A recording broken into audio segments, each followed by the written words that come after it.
الله وحده ولا قوة إلا بالله العلي العظيم. أعوذ بالله من الشيطان الرجيم. بسم الله الرحمن الرحيم. الحمد لله رب العالمين، والصلاة والسلام والتحية والإكرام على سيدنا ونبينا وشفيع ذنوبنا وطبيب نفوسنا حبيبنا وحبيب إله العالمين أبي القاسم محمد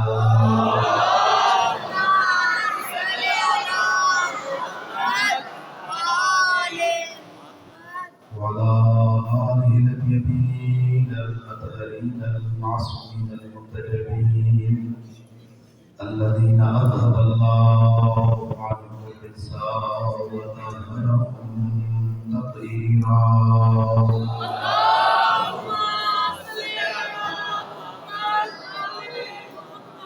سبحان کے برکتوں سے دعائیں کی ہمیں زبان. بسم اللہ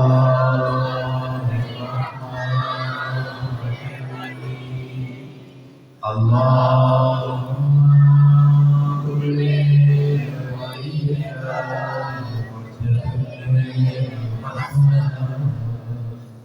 صلواتنا عليه وعلى في هذه الساعة وفي كل ساعة وليا وحافظا وقائدا وناصرا ودليلا وعينا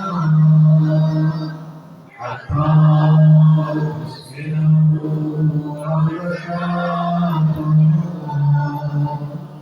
وتمتعه فيها طويلا برحمتك يا أرحم الراحمين.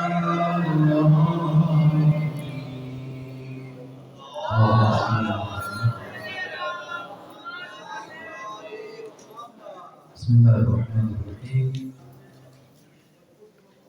ہفتہ روزہ دروس نہج البلاغہ کا یہ 5واں درس ہے، اور آج کے درس کا موضوع ہے حقیقت تقویٰ نہج البلاغہ میں.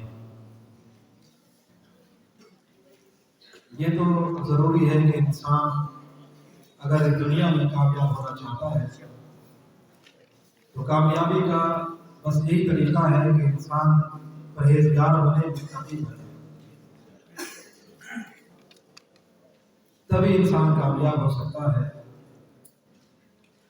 ہمارے معاشرے میں جتنی بھی برائیاں ہیں، ان سب برائیوں کی وجہ یہ ہے کہ ہم لوگوں کے اندر تقویٰ نہیں ہے، پرہیزگاری ہے. ہم نہ اپنے نفس کے حقوق کو پورا کرتے ہیں، نہ اپنی ذات کے حقوق ادا کرتے ہیں، نہ اپنے گھر کے حقوق ادا کرتے ہیں، نہ اپنے معاشرے میں، نہ اپنے استاد کے حقوق، نہ دوستوں کے حقوق، نہ رشتہ داروں کے حقوق. یہ سب چیزوں میں ہم سے لاپرواہی ہوتی ہے، کوتاہیاں ہوتی ہیں. ایک وجہ تو یہ ہے کہ یا تو اصل میں ہمیں حقوق کا علم ہی نہیں ہے. آیا ہم اس معاشرے میں زندگی گزاریں تو ہمارے اوپر ایک دوسرے کے حقوق ہیں، یا تو یہ ہے کہ پھر ہمیں ان حقوق کا علم نہیں ہے، ہم لاعلم ہیں، یا پھر معلوم تو ہے لیکن ہم خود غرض سے ہم چاہتے ہیں کہ ہماری ہم تلفی کوئی نہ کرے چاہے ہم دوسروں کی کریں. یعنی خود غرض ہے، اپنا فائدہ دیتے ہیں. شاید یہ وجہ ہو سکتی ہے. اہل تقویٰ بہت کم ہے، اہل تقویٰ بہت کم ہے دنیا میں، لیکن کامیابی کا ایک ہی راستہ ہے، تقویٰ اور پرہیزگاری. اللہ رب العزت قرآن میں یہ ارشاد فرما رہا ہے کہ اگر یہ بستی والے، گاؤں والے، یہ اہل علاقہ اگر تقویٰ اختیار کر لیں، اللہ فرماتا ہے میں آسمان سے اوپر برکتیں نازل کروں گا. یقین رکھیے تقویٰ ایک وہ طاقت ہے کہ اگر دنیا کے سارے راستے بند ہو جائیں، دنیا کے تمام راستے بند ہو جائیں، اللہ اگر کسی کے پاس تقویٰ ہے تو خدا اس کے لیے راستے بنا دیتا ہے۔ جب امام خمینی علیہ رحمہ سے کہا گیا تھا کہ آپ امریکہ کے جو سفارت خانہ تھا اس پہ آپ نے اس کو بند کیا اور پابندی لگا دی، یہ تو ہمارے اوپر سارے دروازے بند کر دیے جائیں گے، دنیا ہمارے اوپر سارے دروازے بند کر دے گی۔ آپ نے کیا کیا؟ آپ کو اپنے فیصلے پر نظر ثانی کرنا چاہیے۔ وہ عالمی طاقت ہیں اور اگر ہم نے ان کے راستے اپنے ملک میں بند کیے تو وہ ہمارے راستے بند کر دیں گے پورے ملک میں، ہر طرف راستہ بند ہو جائے، ہونے کا مسئلہ نہیں ہے۔ دنیا ہمارے اوپر راستے بند کر دے، ہمیں یقین ہے اللہ کا راستہ ہمارے لیے کھلا ہوگا۔ ہمارا رب ہمارے ساتھ، ہمارا رب ہمارے ساتھ۔ اور اللہ تعالیٰ خود قرآن میں یہ ارشاد فرما رہا ہے وَمَن يَتَّقِ اللَّهَ يَجْعَل لَّهُ مَخْرَجًا، جو تقوی اختیار کرے اللہ اس کے لیے راستے بنا دیتا ہے۔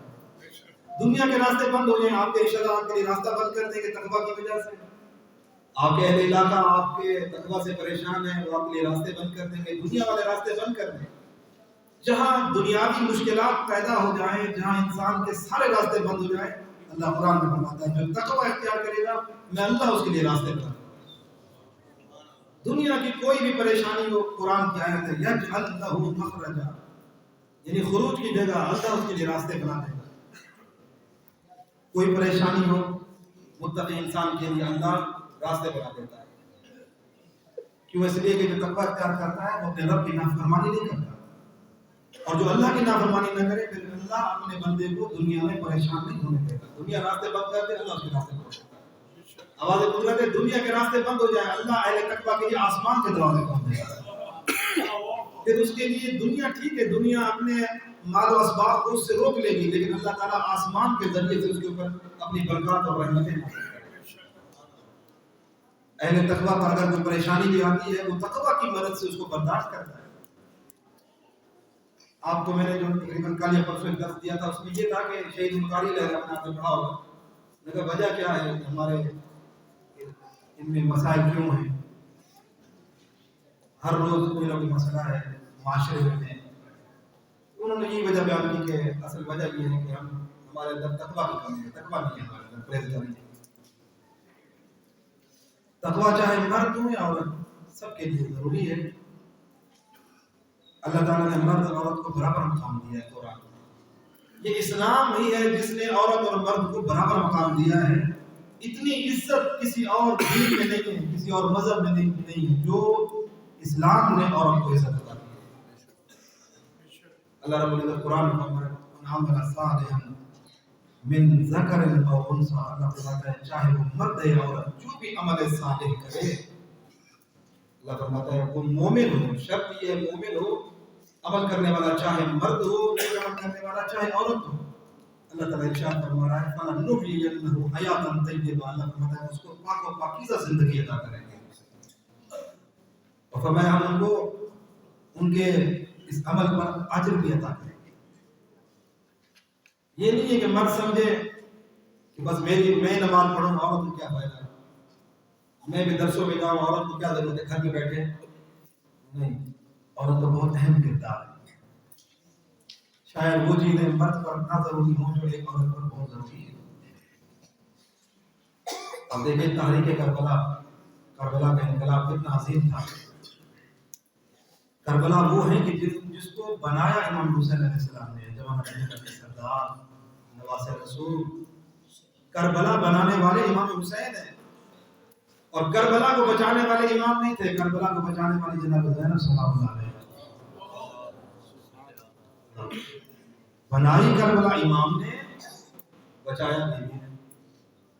ایک بہت بڑا کردار ہے، ہر زمانے میں خواتین کا کردار تھا، ہر زمانے میں۔ تاریخ اسلام پڑھیے، جب نبی کا دور تھا جنگیں ہو رہی تھی تو خواتین کا کردار ہے۔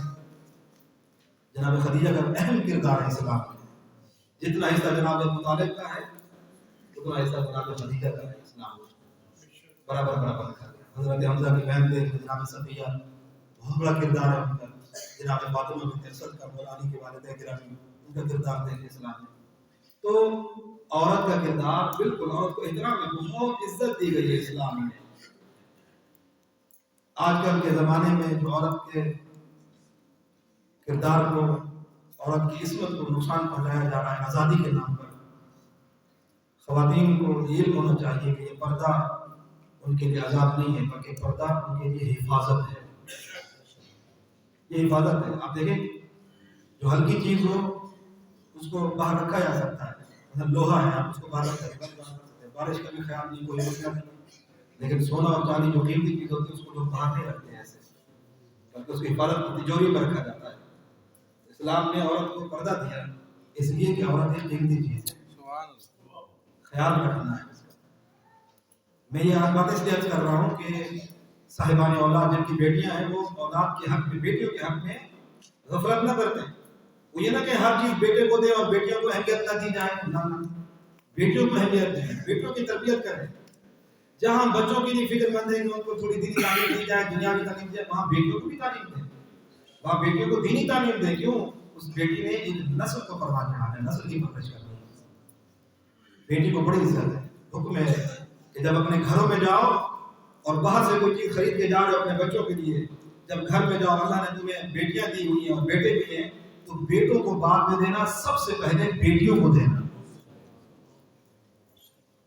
کہا سب سے پہلے بیٹیوں. حدیث میں کہ جس عورت کی سب سے پہلی اولاد بیٹی ہو خوش نصیب عورت ہے، جس کی اولاد بیٹی ہو. تو اس لیے اگر بیٹیاں ہیں تو بیٹیوں کی ذمہ داری بھی ماں باپ پر بہت زیادہ ہے. انہوں نے تربیت کرنا ہے اولاد کی. کم از کم اتنی تربیت کر لی جائے کہ اگر بیٹی شادی شدہ ہو جائے اور اس کو بیاہ کر کسی گھر میں بھیجا جائے تو کم از کم اتنا ہو کہ جب بیٹی کسی گھر میں جائے ان کے گھر کو جنت بنائے، ان کے گھر کو مثالی گھر بنا دے. یہ اس وقت ہوگا کہ جب ماں باپ اپنی ذمہ داری پوری کریں گے. یہ نہیں ہے کہ جسے گھر میں جا رہی ہے شوہر کی ذمہ داری ہے، وہ اس کو سنبھالے گا، وہ اس کی تربیت کرے گا، وہ اس کو نکالے گا. ایسی بات نہیں. خود چاہیے کہ ہم اپنی بچیوں کی تربیت کریں، اپنی اولاد کی تربیت کریں، ان کو سکھائیں. شادی سے پہلے ان کو کچھ چیزیں پڑھائی جائیں، ان کو شوہر کی حقوق بتائے جائیں، دوسرے گھر میں جا رہی ہے حقوق بتائے جائیں. تو یہ بہت ضروری ہے اس زمانے میں. تو تقویٰ دونوں کے لیے ضروری ہے. اگر تقویٰ مرد عورت میں ہو جائے تو پھر گھر کو مثالی بننے سے کوئی روک نہیں سکتا ہے. شوہر میں بھی تقویٰ اور بیوی میں تقویٰ ہو، سبحان اللہ، پھر اولاد میں بھی خود بہت تقویٰ آ جائے. جب ماں قرآن پڑھتی ہو، نماز پڑھتی ہو، جب باپ بھی دین سے دور ہو، اولاد سے بھی توقع رکھیں کہ میری اولاد نمازی بن جائے، میری اولاد نیک بن جائے. یہ توقع بے جا ہو جائے گی، کوئی فائدہ نہیں ہے اس توقع کا. جب بڑے ویسا بن کے نہیں دکھائیں گے تو اولاد کیا کرے گی. اسی لیے تقویٰ بہت اہم ہے. کوئی یہ نہ سوچے کہ تقویٰ صرف علماء کے لیے ضروری ہے. تقویٰ ہر فرد کے لیے ضروری ہے، آپ سب کے لیے ضروری ہے. کوئی بتا ایسا نہیں جس پر تقویٰ نہ ہو. کیا گھر میں خاتون ہے اس پر بھی تقویٰ ضروری ہے. علامہ محمد حسین طباطبائی تفسیر المیزان کے مصنف ہیں، بہت بڑے عالم ہیں.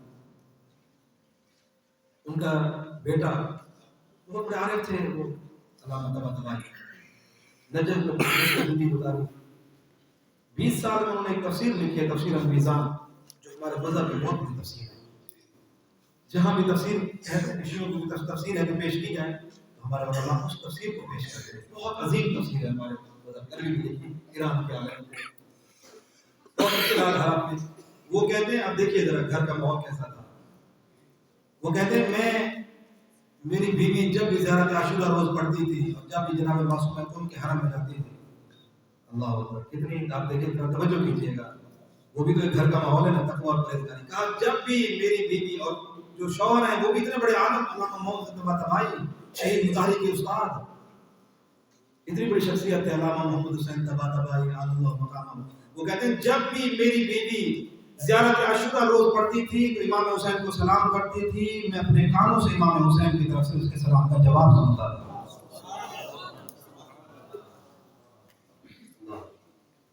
اور وہ کہتے ہیں کہ جب بھی معصومہ قوم کے روضے پہ جاتی تھی میری زوجہ، ان کے بیٹے بھی خود کہتے ہیں میں نہیں دیکھا تھا میری اماں کا کوئی اعمال ہو. میری اماں بس یہی تھی نماز تہجد شاید میں پڑھتی ہوں. کہا مجھے میں نے دیکھا نہیں، رات کو کسی میں بچہ تھا نیند میں شاید. کہا میں نے ایک پابندی دیکھی تھی کہ میری اماں زیارت عاشورہ روز پڑھتی تھی اور بھی معصومہ قوم کی زیارت میں جاتی تھی. کہا میرے بابا کہتے کہ جب بھی اللہ محمد صلی اللہ علیہ وسلم کے سوال کہا جب بھی مسلم کل کے روزے پہ جاتی تھی سلام کرتی تھی بیوی کے قبر سے ان کو آواز آتی تھی جواب سلام جواب. دیکھیں یہ کیا تقویٰ ہے، پرہیزگاری ہے. ایک خاتون گھر میں رہ کر حرام سے پرہیز کرے نا، طہارت کا خیال رکھیں خواتین. کسی نے کہا تھا نا کہ سید مرتضیٰ اور سید رضی کبھی انہوں نے مستحبات بھی نہیں چھوڑے. واجبات تو ان کی بات ہے، واجب تو کبھی چھوڑا ہی نہیں، مستحبات کو نہیں چھوڑا، کبھی مکروہ فعل کو بھی انجام نہیں دیا. شریعت میں مکروہ کام حرام نہیں ہوتا، کہیں کہاں کھانا کام ہے اس کو کہا کبھی انہوں نے مکروہ کام انجام نہیں دیا. تو ان کی والدہ نے کہا کیسے مکروہ کام انجام دیتے، میں نے ان کو کبھی بغیر طہارت کے دودھ نہیں پلایا. باوضو کے دودھ پلاتے تھے، باوضو. پھر بچے ایسے پیدا ہوتے ہیں. یہ ماں کی ذمہ داری ہے، اور سب سے پہلے ماں کی ذمہ داری سے پہلے یہ ماں باپ کی ذمہ داری اپنی بیٹیوں کو ایسا سکھا کے بھیجے. یہ چیزیں طہارت کے مسائل، یہ تقویٰ، پرہیزگاری، یہ سب چیزیں اپنے اندر ہونی چاہیے. گھر میں سکون تبھی آئے گا جب پرہیزگاری اور تقویٰ ہوگا. حرام کے قریب نہ جائے، نہ بیوی جائے نہ شوہر. گھر کے اندر کما کی لائیں تو حلال لائیں. بیوی کو چاہیے کہ وہ شوہر کے جو شوہر پیسہ کما کے لا رہے خیال رکھے، گھر میں اس کو حلال جگہ پہ خرچ کرے. شوہر کی اجازت کے بغیر گھر سے باہر قدم نہ رکھے. یہ سب چیزیں تقویٰ اور پرہیزگاری ضروری ہیں. مثالی خاتون کتاب ہے، علامہ اختر آباد نقوی صاحب نے ترجمہ کیا، مرحوم انہوں نے جناب سیدہ کے حالات زندگی پہ لکھی ہوئی ہے. میں تو کہوں گا اپنے گھروں کے اندر کتاب رکھی جائے اور اس کتاب کا مطالعہ کیا جائے. اسلام میں خاندان، یہ بھی بہت پیاری کتاب ہے. ان کتابوں کو گھروں کے اندر رکھیں. یہ ہمارے گھروں کا ایک وصیت نامہ تھا جو فروع کافی میں ہے. شیخ الفلین علیہ الرحمہ نے لکھا، کہتے ہیں کہ پہلے زمانے کے لوگ، اگر آپ اردو میں ترجمہ ہو چکے ہیں، آپ وہ وصیت نامہ اپنے گھروں میں بھی رکھیں. کہا پہلے زمانے کے لوگ، وہ چھٹے امام کا وصیت نامہ ہے جو انہوں نے کافی میں لکھا، آخری حصے میں روضۃ الکافی میں. اس میں کہا کہ پہلے والے علماء اور لوگ پرہیزگار متقی اس وصیت نامے کو فوٹو کاپی کرا کے اپنے تکیے کے نیچے رکھتے تھے اور روزانہ سونے سے پہلے اس وصیت نامے کو پڑھتے تھے. امام کا وصیت نامہ تو پڑھے تو کتنا عظیم ہے. کامیاب زندگی اسی لیے، نہیں تو ہم ساری زندگی روتے ہوئے گزاریں گے، پریشانیوں میں لڑتے جھگڑتے، کبھی گھر کی پریشانیاں، کبھی دوستوں کی طرف سے پریشانیاں، کبھی ہم کسی کا حق کھائیں گے کوئی ہمارا حق کھائے گا. ساری زندگی روتے روتے پھر گزر جائے گی. مثالی زندگی ہم نہیں گزاریں گے. اللہ نے ہمیں اب یہاں بھیجا ہے تو ہمارے اوپر ذمہ داریاں ہیں. اولاد پیدا ہوگی تو ماں باپ کے اوپر ذمہ داری ہے کہ اولاد کو تربیت کرے. ہمارا تقویٰ بہت ضروری ہے. یہ کچھ باتیں آج کرنا ضروری ہے. اس لیے تقویٰ یہ نہ سمجھا جائے کہ تقویٰ صرف مردوں کے اوپر ہے یا علماء کے اوپر ہے. نہیں، خواتین بھی اس میں برابر کی شریک ہے. بہت جگہ ایسی ہوتی ہے کہ خواتین مردوں سے بہت آگے نکل جاتی ہیں تقویٰ اور پرہیزگاری میں. ایسا ہے اور ایسا ہے کہ اس مثال دنیا میں بہت ساری مثالیں ہیں. تو بہرحال آئیں تھوڑا سا حقیقت تقویٰ کے بارے میں دیکھیں. ہم تقویٰ اختیار کرنا ہے، تقویٰ کیسا ہونا چاہیے ہمارے اندر. امیر المومنین نے جو متقین کی صفات بیان کی ہیں وہ کیسی ہیں. اب آئیں ذرا تقویٰ کے بارے میں. ادھر ادھر کی باتیں سننے سے بہتر ہے کہ ہم امیر المومنین علیہ السلام کی گفتگو اور مولا کائنات کے وہ نورانی فرامین کی طرف تھوڑی نظر کریں اور غور کریں کہ مولا کائنات نے تقویٰ کے بارے میں کیا مجھے ارشاد فرمایا. اور دیکھیں تقویٰ اس وقت آتا ہے جب انسان اپنے آپ کو گناہوں سے بچائے گا. اب گناہوں سے بچنے کے لیے علم ہونا چاہیے گناہ ہیں کون کون سے. اگر گناہوں کی شناخت ہی نہیں ہے تو پھر انسان گناہ میں مبتلا رہے گا. ہو سکتا ہے 10 سال 20 سال میں 20 سال گناہ کر رہا تھا، مجھے پتہ ہی نہیں تھا، کسی نے مجھے بتایا ہی نہیں ہے. تو اس لیے ہم اس درس کے آخر میں گناہ کبیرہ جو ہے آیت اللہ رضمات سستانی حافظ اللہ تعالیٰ نے حیات عطا فرمائے. ہم نے ان کی کتاب سے گناہ کبیرہ کی جو تعداد ہے تقریباً کوئی 52 گناہ ہم نے یہاں پر جو بڑی گناہ ہے جن کے اوپر سزا ہے اور جہنم کی سزا نے رکھی ہے، اس لیے ان کو گناہ کبیرہ کہا جاتا ہے. تو ہم نے ان میں تعداد میں یہاں پر لکھے ہیں تاکہ لوگوں کو پتہ چلے کہ گناہ کبیرہ ہیں کون کون سے. آپ سنتے ہیں گناہوں سے بچو، گناہوں سے بچو. گناہوں سے اس وقت بچنا ہے کہ جب پتہ بھی ہو یہ بھی گناہ ہے، یہ بھی گناہ ہے. گناہوں کا علم ہوگا تو گناہوں سے بچیں گے. اس لیے ہم نے کوشش کی ہے کہ یہ وہ چیزیں جو کبھی بتائی نہیں گئی ہیں تو ہم نے تعداد آپ کے سامنے رکھ دی ہے گناہوں کی. یہ گناہ کبیرہ ہیں، اس سے مجھے اور آپ ہر شخص کو بچنا ہے. اس سے تبھی ہمارے اندر تقویٰ آئے گا. آج کا درس جو ہے حقیقت تقویٰ نہج البلاغہ کے نہج البلاغہ میں قرآن میں تقویٰ کا تذکرہ بہت زیادہ ہوا ہے. اور اسی طرح نہج البلاغہ میں جن الفاظ کا زیادہ تکرار ہوا ہے ان میں سے ایک تقویٰ ہے. بلکہ پورا خطبہ جس کا نام خطبۃ المتقین ہے، اس میں متقین کی صفات کا ذکر ہے، جو کہ خطبہ نمبر 191 میں. جب حمام بن شریح نے امام المتقین حضرت علی علیہ السلام سے بار بار درخواست کی کہ متقین کے اوصاف بیان فرمائے تو مولا نے 100 سے زائد خصوصیات کا نقشہ کھینچا، اور تقویٰ کے فکری، اخلاقی اور عملی اوصاف پر جب بیان ختم ہوا تو مورخین نے لکھا حمام بن شریح نے ایک چیخ ماری اور وہیں روح پرواز کر گئی۔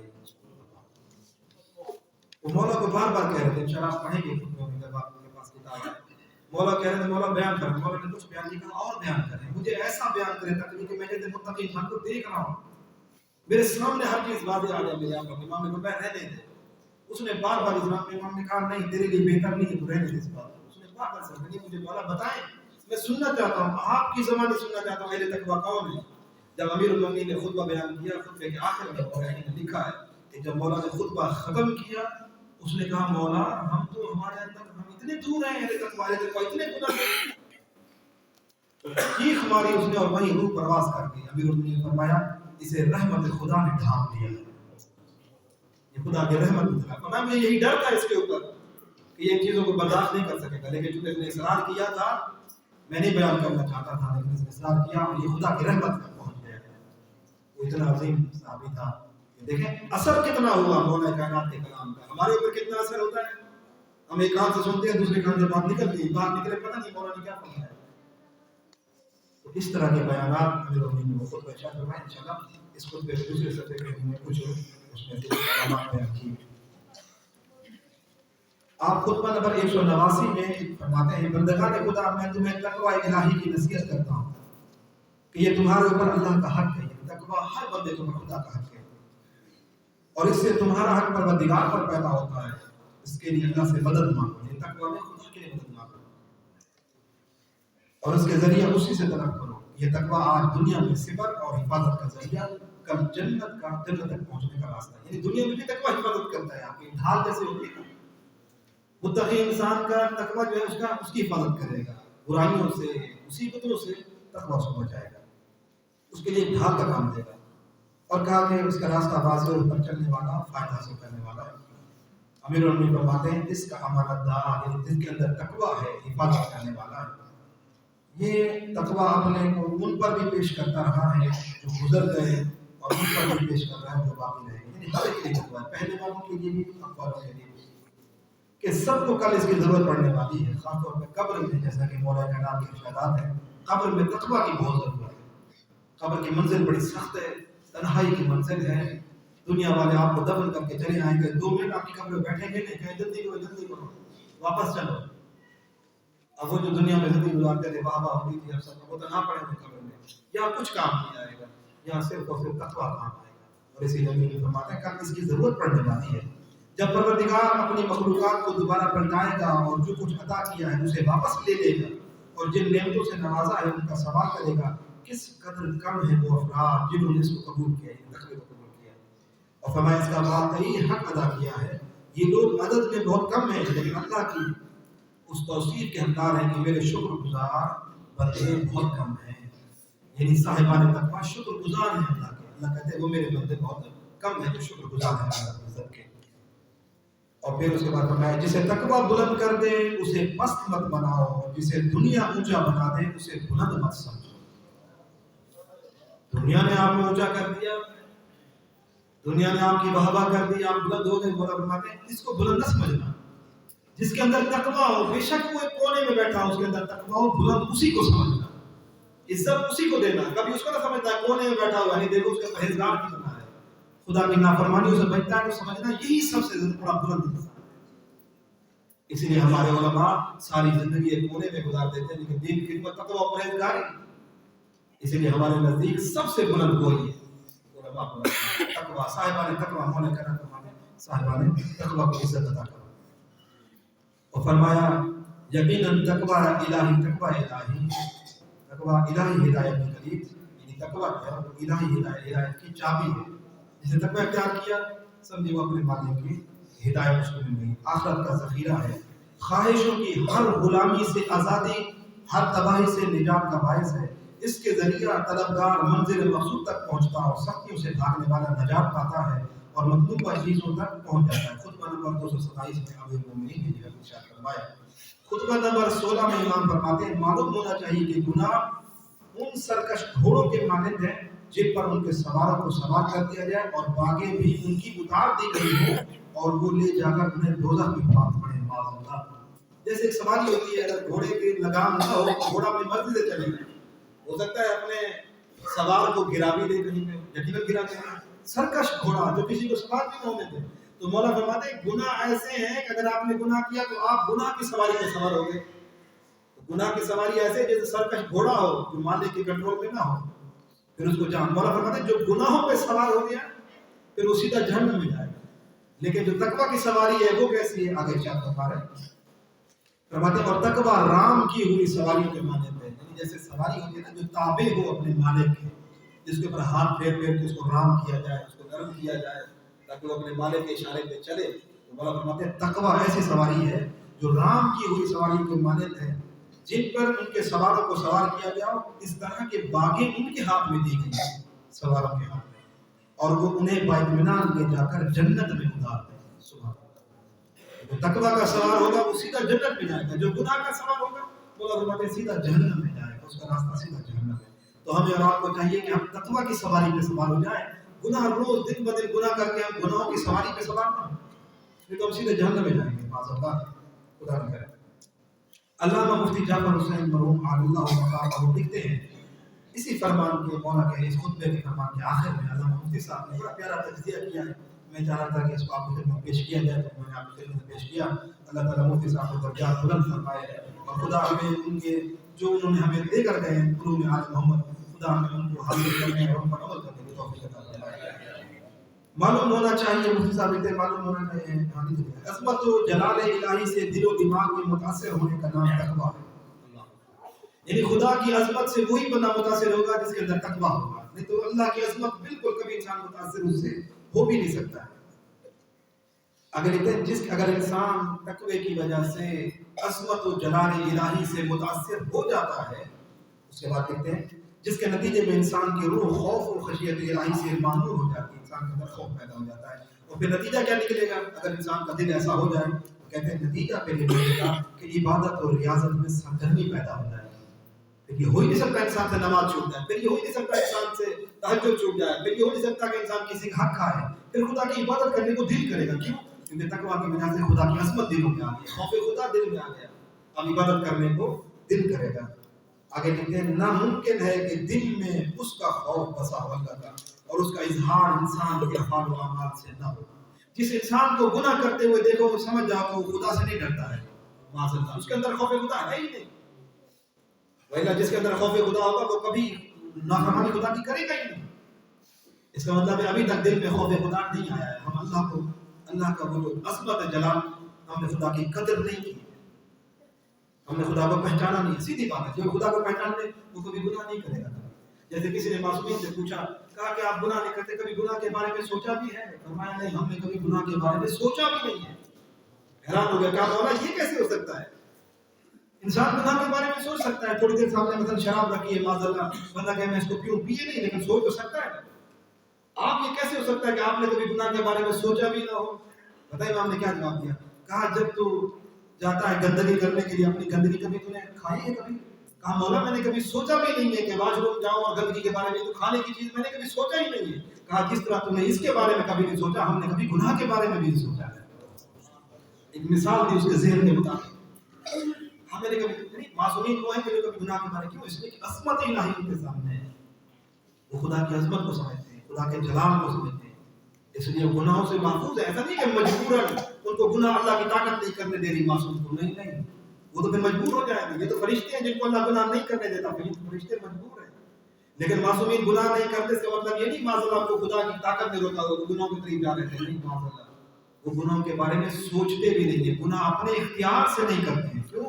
اس لیے کہ ان کے سامنے عظمت خدا ہے، جلال خدا ہے، سامنے خوف خدا جتنا ان کے اندر اتنا کسی کے اندر، خدا کی عظمت کو جانتے ہیں۔ اور اسی لیے آگے فرماتے ہیں اور عبادت اور نیاز مندی سے چونکہ نفس کی اصلاح اور روح کی تربیت ہوتی ہے، لہذا جو اضافہ یعنی خوف خدا پیدا ہوگا پھر عبادت بڑھے گی، جو عبادت بڑھے گی، علامہ مفتی صاحب کہتے ہیں نفس کی پاکیزگی بڑھتی جاتی ہے۔ احادیث میں تقویٰ کے 3 درجے قرار دیے گئے، تقویٰ 3 طریقے سے حدیث میں ہے، اب ذرا اس میں توجہ سے پڑھیے گا اس کو۔ پہلا درجہ یہ ہے کہ انسان واجبات کی پابندی کرے اور محرمات سے کنارہ کشی کرے، واجبات اپنے ادا کرے، گناہ نہ کرے، حرام سے بچے۔ پہلا درجہ تقویٰ کا یہ ہے۔ دوسرا درجہ جو تقویٰ کا ہے، دوسرا درجہ یہ ہے کہ مستحبات کی بھی پابندی کرے اور مکروہات سے بھی دامن بچا کر رہے، مستحب بھی کرے، مکروہ کام بھی نہ کرے، شریعت نے کہا حرام کام بھی مکروہ ہے وہ بھی نہ کرے، یہ دوسرا درجہ۔ پھر تیسرا درجہ اس سے بلند درجہ ہے، وہ تیسرا درجہ جو ہے تقویٰ کا کہا وہ یہ ہے کہ شبہات میں مبتلا ہونے کے اندیشہ سے حلال چیزوں سے بھی ہاتھ اٹھا دے۔ ایک چیز حلال ہے، پیاس لگی ہے، پانی بہت دیکھا آپ نے کہیں رکھا ہوا ہے، اب آپ نے کہا احتیاط کر رہے ہیں، پتہ نہیں کس کا پانی ہے، کیا ہے یہ، میں اس کو بھی نہیں پیوں گا۔ آپ بازار میں جا رہے ہیں، دیکھ رہے ہیں کوئی چیز رکھی ہے کھانے کی، آپ نہیں خریدنا چاہ رہے، کیوں؟ پتہ نہیں کس کے ہاتھ کی ہے، پتہ نہیں جس نے یہ کھانا بنایا ہے، ہوٹلوں کا ہم جب کھاتے ہیں پتہ نہیں کھانا بنانے والے کو طہارت کا مسئلہ تھا یا نہیں تھا۔ حالانکہ مسلمانوں کے بازار میں، مسلمانوں کے ہوٹل میں تو کوئی حرج نہیں ہے، شریعت کہتی کھا سکتے ہو، لیکن ہم پھر بھی احتیاط کریں کہ پتہ نہیں پکانے والے کو طہارت آتی ہے نہیں آتی، پکانے والے کا عقیدہ کیا ہے۔ ہم نے یہ سنا کہ قائد شہید علیہ رحمہ شہید حسینی کہتے ہیں کہ وہ اپنے ہم مذہب کے علاوہ اگر کوئی اور بھی غیر مذہب جو ہے، اب میں نام لینا چاہتا، یعنی شیعہ مذہب سے ہٹ کر اگر کسی کے ہاتھ کا ذبیحہ ہوتا، جانور بھی ذبح ہوتا تو کہتے تھے کہ احتیاط کرتے تھے، وہ بھی نہیں کھاتے تھے اس کے ہاتھ کا، کہتے تھے نہیں اگر کسی کو ذبح کسی اس نے کیا اور جو اللہ محمد صلی اللہ علیہ وسلم پڑھتا تو اس کے ہاتھ کا کھانا چاہیے۔ تو حالانکہ یعنی غیر شیعہ کے ہاتھ کا کھانا کا حرام نہیں ہے، اسلام نے حرام نہیں دے رہے، وہ احتیاط کرتے تھے، شبہات سے بھی پرہیز کرتے تھے۔ ہوٹلوں کا کھانا کیسے کھاتے ہیں، وہ بلا ذائقہ کھا لیتے ہیں کھانا، پتہ نہیں کو طہارت کا پتہ ہے یا نہیں، کھانا بنانے والے کیسے ہیں۔ کبھی کبھی دکانوں پہ گئے دیکھے یار اس سے جس کے ہاتھ میں کھا رہا ہوں یہ تو فلانا انسان ہے، ہم جانتے ہیں طہارت کا لحاظ بہت سی چیزیں ہو سکتی ہیں، یعنی حلال چیزوں سے بھی کہیں شبہ ہو جائے تو اس سے بھی ہاتھ اٹھا لے بندہ، بھوک پیاس برداشت کر لیں۔ ہمارے ایک سندھ کے بہت بڑے عالم دین تھے اور بہت پرہیزگار شخصیت تھی، وہ نجف کے پڑھے ہوئے تھے، غلام مہدی نشوی صاحب، بہت عظیم شخصیت تھے۔ کہتے ہیں جب وہ مجالس میں جاتے تھے نا تو مجلس پڑھنے کے بعد صاحب نے میزبان بانی میں کھانا تو لگایا، تو وہ اس میں کام سے پوچھتے تھے تمہاری بیوی نماز پڑھتی ہے یا نہیں پڑھتی؟ اگر وہ کہتا تھا نہیں کیونکہ نماز نہیں پڑھتی، اس کھانا نہیں کھاتے تھے، کہتے تھے نہیں، کہتے وہ اپنے چنے ساتھ لے کے جاتے تھے، جس کے گھر دیکھتے تھے اگر خمس کے پابند نہیں ان کے گھر میں نہیں رہتے تھے، حالانکہ کوئی حد نہیں ہے رہنے میں، اسلام نے حرام قرار نہیں دیا، لیکن وہ دیکھیں ان چیزوں سے بھی پرہیز کرتے تھے۔ یہ ایک بلند مرتبہ ہے، یعنی تم گھر کا خمس دیتے ہو نہیں کہ میں نے کبھی خمس نہیں دیا ہے، اس کے گھر کا کھانا نہیں کھاتے، اس کے پاس رہتے بھی نہیں تھے، خاص جگہ تھی ان کے گھروں میں آ کر رہتے تھے، لوگ منتیں کرتے تھے نہیں کرتے تھے، جن پہ یقین ہوتا تھا ان کے گھر میں خمس دیا جاتا ہے اس کے گھر میں، جن کو پتا ہوتا کہ ان کے گھر کی بیوی جو ہے وہ نماز پڑھتی ہے اس کے گھر کا کھانا کھاتے تھے، نہیں تو نہیں کھاتے تھے، گھر کے کھانا بھوکے چلے آتے تھے، بھوک برداشت کرتے تھے، حالانکہ حرام نہیں تھا کھانا کھانا، لیکن وہ احتیاط کرتے تھے، یہ شبہات سے کرتے تھے، یہ بہت بلند مرتبہ ہے، یہ ہر بندہ ایسا نہیں کر سکتا۔ تو یہ تین درجے جو ہیں یہ تقوی کے ہیں، اور اس کے بارے میں مفتی صاحب آتے ہوئے لکھتے ہیں کہ پہلا درجہ عوام کا ہے، یعنی واجب ادا کرو، حرام سے بچو، حرام کام نہیں کرنا، پہلا درجہ عوام کا ہے۔ دوسرا درجہ خواص کا ہے، یعنی مستحبات بھی ساتھ ساتھ ادا کرو، مکروہ کام سے بھی بچو، اور جو تیسرا درجہ ہے شبہ والی چیزوں سے بھی بچنا ہے، اپنے آپ کو شبہات والی چیزوں سے بھی بچے، کہا وہ خاص الخواص کا درجہ ہے، اس کو ہر بندہ نہیں کر سکتا ہے، وہ بہت بلند درجہ ہے، اس کو بولتے ہیں برا، یعنی تقویٰ سے بلند مرتبہ ہوتا ہے، برا جس کو بولتے ہیں، وا برا عین برا، یہ بلند مرتبہ ہوتا ہے، تقویٰ سے بھی بلند مرتبہ ہے برا، اہل برا آپ نے سنا ہوگا، تقویٰ برا والی۔ اور پھر آگے ایک خطبے میں امام فرماتے ہیں خدا اس شخص پر رحم کرے جس نے حکمت کا کوئی کلمہ سنا، اس کو توجہ کیجیے، اس کو توجہ کریں۔ امیر المومنین یہ ارشاد فرماتے ہیں خدا رحم، لیکن امام دعا دے رہے ہیں اس بندے کو، کس کو؟ آپ توجہ کیجیے، کتنا پیارا انداز ہے ہمارے مولا کا، فرمایا خدا اس شخص پر رحم کرے جس نے حکمت کا کوئی کلمہ سنا تو اسے گرہ میں باندھ دیا، اس کو بھلا نہیں دیا بلکہ اس کو باندھ دیا، اپنے ذہن میں بٹھا دیا، اس پہ عمل بھی کرنا ہے، اور یعنی ذہن میں بلایا نہیں، اس کو گرہ باندھ دیا، ہدایت کی طرف اسے بلایا گیا تو دوڑ کر قریب ہوا، یہ نہیں کہ ہدایت والا بلا رہا ہے یہ گھر بیٹھا ہوا ہے، ہدایت والا بلاتا اعلان کر رہا ہے آؤ، یعنی کہ گھر کو کوئی دنیا کا کوئی کام ہے، مجھے فلاں دوست کے پاس جانا ہے، مجھے فلاں رشتہ دار کے پاس جانا ہے، مجھے آج فلانا کام ہے، میں تھکا ہوں نہیں. جب بھی ہدایت کے لیے بلائے امیر المومنین فرماتے ہیں بھاگتا ہوا جائے، خدا رحمت کرے ایسے کرے. سبحان اللہ. یعنی مولا کائنات کی دعا میں انسان آ جائے گا جو ان چیزوں پہ عمل کرے گا. پھر آگے فرماتے ہیں صحیح رہبر کا دامن تھام کر نجات پائی ایسے بندے ہیں جس نے یہ ہدایت کے بعد پر فوراً بھاگتا ہو گیا. اللہ کو ہر وقت نظروں میں رکھا اور گناہوں سے خوف کھایا، عمل بے ریا پیش کیا. مولا اس کے لیے دعا کرے اللہ اس شخص کے اوپر رحمت نازل کرے جس کے اندر کی صفات. پھر آگے فرماتے ہیں نیک کام کیے، ثواب کا ذخیرہ جمع کیا، بری باتوں سے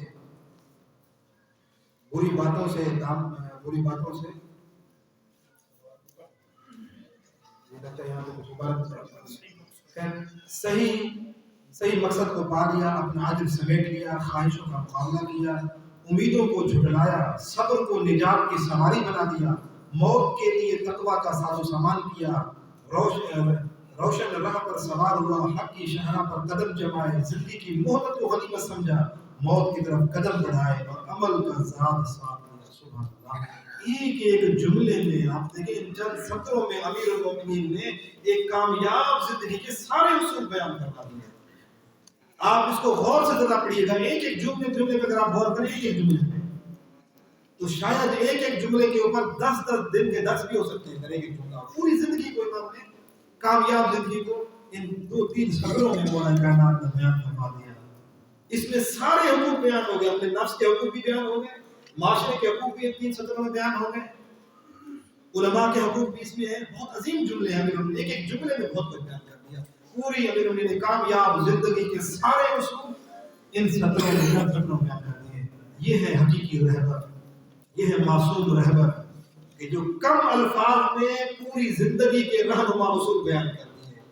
کیا انسان 10 جلدیں بیان کرتا، 2 گھنٹے کے لیکچر ہوتے نہیں، چند سطروں میں پوری زندگی کے لیے کامیاب اصول بیان کر دیے اور دعا بھی کر دی ایسے شخص پر جو چیزوں پر عمل کرے. تھوڑا آخر میں آ جائیں دوسرے صفحے پہ، ان کی انشاءاللہ آپ کو بھی تھوڑا پڑھ لیجیے گا. میں چاہ رہا ہوں کہ یہ اہل تقویٰ متقین کی کچھ صفات ہیں اور گناہ میں کبیرہ کی تفصیل بھی ہو جائے گی، وہ بیان کر دی جائے. اب متقین کے صفات جو جناب حمام بن شریح کے بارے میں جو خطبہ سن کر وہی روح پرواز کر گئی تھی، اب ذرا سنیے امیر المومنین نے جو اہل تقویٰ کی نشانیاں بیان کی ہیں اور جو مولا کائنات کے نزدیک متقی انسان کو ہونا چاہیے. امیر المومنین نے وہ پیارے پیارے صفات بیان کی ہیں. ہمیں آپ کو چاہیے ہم ان کو یاد کریں، عمل کریں. مولا کائنات فرماتے ہیں خود حمام میں پہلی صفت بیان کریں. فرمایا پروردگار نے تمام مخلوقات کو اس عالم میں پیدا کیا ہے کہ وہ ان کی اطاعت سے مستغنی اور ان کی نافرمانی سے محفوظ تھا. یعنی لوگ اگر اللہ کی اطاعت کریں گے تو اللہ کو کوئی فائدہ نہیں ہے. اللہ کو ضرورت نہیں ہے کہ لوگ اس کے سامنے جھکیں اور خدا کو کوئی فائدہ ہوتا ہو نہ. اور فرمایا اگر لوگ نافرمانی بھی کریں تب بھی اللہ کو کوئی نقصان نہیں ہے. لوگ اپنا نقصان کر رہے ہیں نافرمانی کر رہے ہیں. اگر نیک عمل بھی کریں گے اللہ کو کوئی فائدہ نہیں ہے. اللہ تو اللہ ہے، وہ رہے گا، وہ بے خالق ہے، کاش میں لوگوں کو فائدہ ہوگا. اور فرمایا نہ اسے کسی نافرمان کی معصیت نقصان پہنچا سکتی ہے اور نہ کسی اطاعت گزار کی اطاعت فائدہ دے سکتی ہے. نقصان بھی انسان کو ہوگا برے اعمال کا، نیک اعمال کا فائدہ بھی انسان کو ہوگا. اللہ کو کوئی فائدہ نہیں، اللہ کو ہمارے ان چیزوں سے کوئی فرق نہیں پڑتا. مولا کائنات فرماتے ہیں اس دنیا میں متقی افراد وہ ہیں جو صاحبان فضائل و کمالات ہوتے ہیں کہ ان کی گفتگو حق و ثواب. اب آپ نے شروع ہوگی توجہ کرتے جائیں، کہا ان کی گفتگو حق و ثواب، حق اور صحیح گفتگو ہوگی، غلط گفتگو نہیں کریں گے اہل تقویٰ. دوسری نمبر فرمایا ان کا لباس معتدل ہوگا، درمیانہ لباس ہوگا، نہ زیادہ مہنگا نہ بالکل گھٹیا، درمیانہ لباس. غریبوں کے ساتھ رہیں گے تو ان جیسا نظر آئے گا ان کا لباس. اس لیے امیر المومنین کا سارا جن کے لباس بھی جنت سے آ سکتے تھے لیکن انہوں نے کبھی بھی فاخرانہ لباس نہیں پہنا تھا. معصومین عام لوگوں کی طرح زندگی گزارتے تھے، عام لوگوں کی طرح کھانا کھایا کرتے تھے، چاہتے تو قیمتی سے قیمتی لباس بھی پہن سکتے تھے لیکن نہیں، غریب لوگوں کے ساتھ زندگی گزارتے. کیوں؟ فرمایا میں ان کے اوپر حاکم ہوں، اللہ نے مجھے حاکم بنا کر بھیجا ہے. میں اتنا عظیم لباس پہن لوں، فاخرانہ لباس پہن لوں، میری حکومت میں غریب کیا سوچے گا کہ میرا حاکم اتنا بڑے لباس میں، خوبصورت لباس میں، فاخرانہ لباس میں، تاکہ غریب بھی خوش ہو مجھے دیکھ کر. یہ امیر المومنین نے پہلے سے دوسری صفت بیان فرمایا. اس کے بعد فرماتے ہیں ان کی رفتار متوازی ہوتی ہے، اکڑ کر نہیں چلتے. اہل تقویٰ تواضع کے ساتھ سر جھکا کر عاجزی کے ساتھ چلتے ہیں، اکڑ اکڑ کے نہیں چلتے کہ میں بڑا جا رہا ہوں، میں سب سے بڑا ہوں نا، تواضع کے ساتھ چلتے ہیں۔ جن چیزوں کو پروردگار نے حرام قرار دے دیا ہے ان سے نظروں کو نیچا رکھتے ہیں۔ اور یقین رکھیے حدیث میں ہے کہ آنکھوں کی حفاظت کیجیے، جس کی آنکھیں حرام دیکھتی ہیں، یہ حدیث ہے نبی کی فرمایا، چھٹے امام نے بھی فرمایا جس کی آنکھیں حرام دیکھتی ہیں اپنی آنکھوں کو حرام کے لیے آزاد چھوڑ دیا، کبھی موویاں دیکھ رہا ہے غلط حرام، کبھی حرام پکچر دیکھ رہا ہے، کبھی نامحرم عورتوں کو دیکھتا ہے، اس کی آنکھیں آزاد ہیں بالکل۔ کہا جس کی آنکھیں آزاد ہو جائیں اس کی موت جلدی ہوتی ہے۔ ہو سکتا ہے اللہ جوانی میں موت دے دے، کیوں؟ کہا اس لیے کہ آنکھیں آزاد ہو گئی، جس کی آنکھیں ہر وقت حرام دیکھے اس کو موت جلدی آ سکتی ہے۔ سمجھو حدیث میں ہے کہ سمجھو وہ اپنی موت کے قریب پہ ہوتا جا رہا ہے، اپنے آپ کو خود موت کے قریب لے کے جا رہا ہے۔ تو اس لیے آنکھوں کی حفاظت کریں، چاہے تنہائی میں بیٹھے ہو حرام نہ دیکھیں، آنکھوں کے ذریعے سے اپنی آنکھوں کی حفاظت کریں۔ معصوم فرماتے ہیں آنکھ جو ہے، یہ آنکھ کی نظر جو ہوتی ہے حرام کہا یہ شیطان کے تیروں میں سے ایک تیر ہے۔ اگر آپ نے حرام کی طرف دیکھ لیا، نامحرم کی طرف دیکھا، تو شیطان کا پہلا تیر آپ کے اوپر چل گیا۔ اس لیے حدیث میں پہلی نظر معاف ہے، دوسری نظر حرام ہے۔ کیوں؟ آپ جا رہے ہیں، اچانک نظر پڑ گئی، کیونکہ وہ جو اچانک نظر پڑتی وہ بے ارادہ ہوتی ہے، ارادے کے ساتھ بے اختیاری نظر پڑتی ہے آپ ایسے سامنے۔ اب اگر دوبارہ میں دیکھوں کون ہے، یہ دوبارہ دیکھنا حرام ہے، نامحرم۔ پہلی نظر معاف ہے، لیکن پہلی نظر میں ہو سکتا ہے ایک بندہ پہلی نظر ہی پڑے اور دیکھتا رہ جائے، کہے میری پہلی نظر ہے، دل کے اندر ارادہ، دل کے اندر ارادہ۔ کیوں؟ پہلی دفعہ نظر پڑی، اب نظر پڑنے کے بعد اب جب دوبارہ دل میں شوق جو ہی پیدا ہوا نا، چاہے اسی پہلی نظر سے کیوں نہ ہو، جو ہی دل میں اچھا لگتا نظر آ جائے، سامنے والا منظر حرام خاتون نامحرم ہے، دیکھنے میں دل کر رہا ہے اس کو دیکھیں، اور جو ہی دل میں خیال آیا، یہ خیال آئے گا اس وقت دیکھنا حرام ہے، یہ حرام ہے، نامحرم کو دیکھنا حرام ہے۔ انشاءاللہ آگے ایک واقعہ ہے، میں آپ کے لیے ہوگا۔ ایک شخص نبی کی خدمت میں آیا تھا، یا نبی اللہ میں نمازی بھی ہوں، میں روزہ دار بھی ہوں، سارے نیک عمل کرتا ہوں، ایک گناہ میں نہیں چھوڑ سکتا۔ کہا کوشش بہت کی ہے، نامحرموں کو میں دیکھتا ہوں بہت، خواتین کو میں بہت دیکھتا ہوں، مجھے لذت محسوس ہوتی ہے۔ تو صحابہ ناراض ہو گئے، سب بیٹھے تھے، برا بنا۔ نبی نے کہا تم خاموش ہو جاؤ، تو جواب میں دوں گا۔ نبی نے فرمایا اچھا تم خواتین کو کہا مولا بڑی کوشش کرتا ہوں گناہ چھوڑنے کی، یہ گناہ نہیں چھوڑ رہا، نامحرموں کو بہت دیکھتا ہوں۔ فرمایا یہ بتا تیری ماں بہن ہے، تیری بیٹیاں ہیں؟ کہا ہاں بالکل ہے۔ کہا تو یہ پسند کرتا ہے کہ تیری ماں بیٹی کو اور بہن کو ایسے کوئی دیکھے گھور گھور کے؟ کہا نہیں، کبھی برداشت نہیں کروں گا۔ فرمایا پھر تو کیوں دیکھتا ہے کسی کی ماں بہن کو، کسی کی بیٹی کو تو کیوں دیکھتا ہے؟ فوراً نبی کا کلام تھا، اثر ہوا۔ کہا یا نبی اللہ آپ نے ایسی بات کر دی، میرے دل میں بات لگی، آج کے بعد میں کسی نامحرم کو نہیں دیکھوں گا۔ آج کے بعد جب میں نہیں پسند کرتا کہ میری بیٹی کو کوئی دیکھے، میری بہن کو کوئی دیکھے، جب میں نہیں برداشت کرتا تو پھر میں کیوں کسی کو دیکھتا ہوں؟ تو کہا یہی سوچو، جب ہم برداشت نہیں کرتے ہم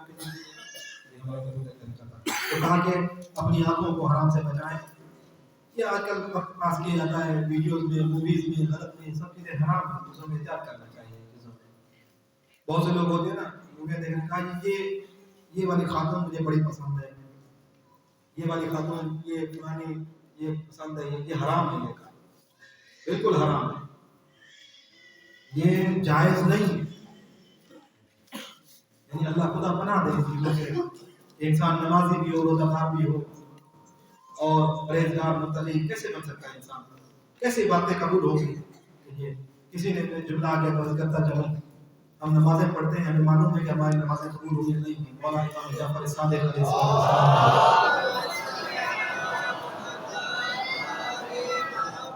امام نے آسان طریقہ بتایا، اگر معلوم کرنا ہو نا میری نمازیں قبول ہوئی یا نہیں ہوئی، امام نے بتایا نماز کے یہ معلوم کرے قبول ہوگی یا نہیں ہوگی۔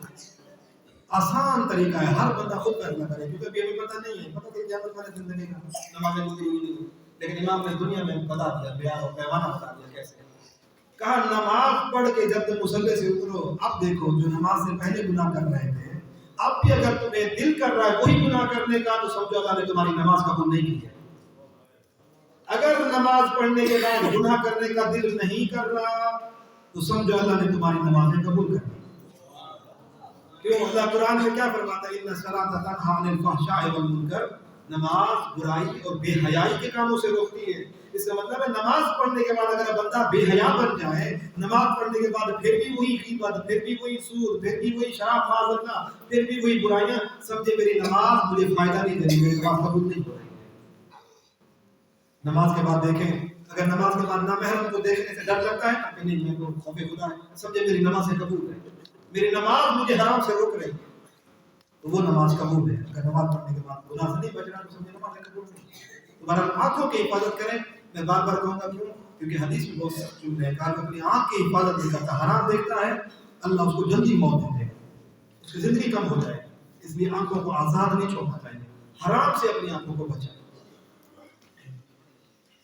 اور پھر فرماتے ہیں جنت ان کی نگاہ میں، یعنی یہ خالق ان کی نگاہ میں اس قدر عظیم ہے کہ ساری دنیا نگاہوں سے گر گئی.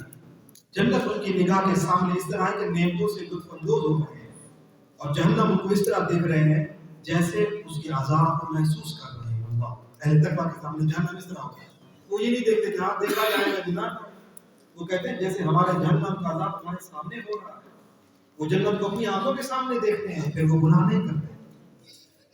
ان کو یہ نہیں کہ جنت ہمیں ملے گی، وہ کہتے ہیں نہیں ہمیں جنت پاکو دے. پھر ان کے اندر شوق پیدا ہوتا ہے نیک عمل کرنے کا. اس لیے اہل تقویٰ کے لیے یہ ساری چیزیں اتنی عظیم ہوتے ہیں. مولا فرماتے ہیں کہا ان کے دل نیکیوں کے خزانے ہوتے ہیں، ان سے برائی کا کوئی خطرہ نہیں ہوتا.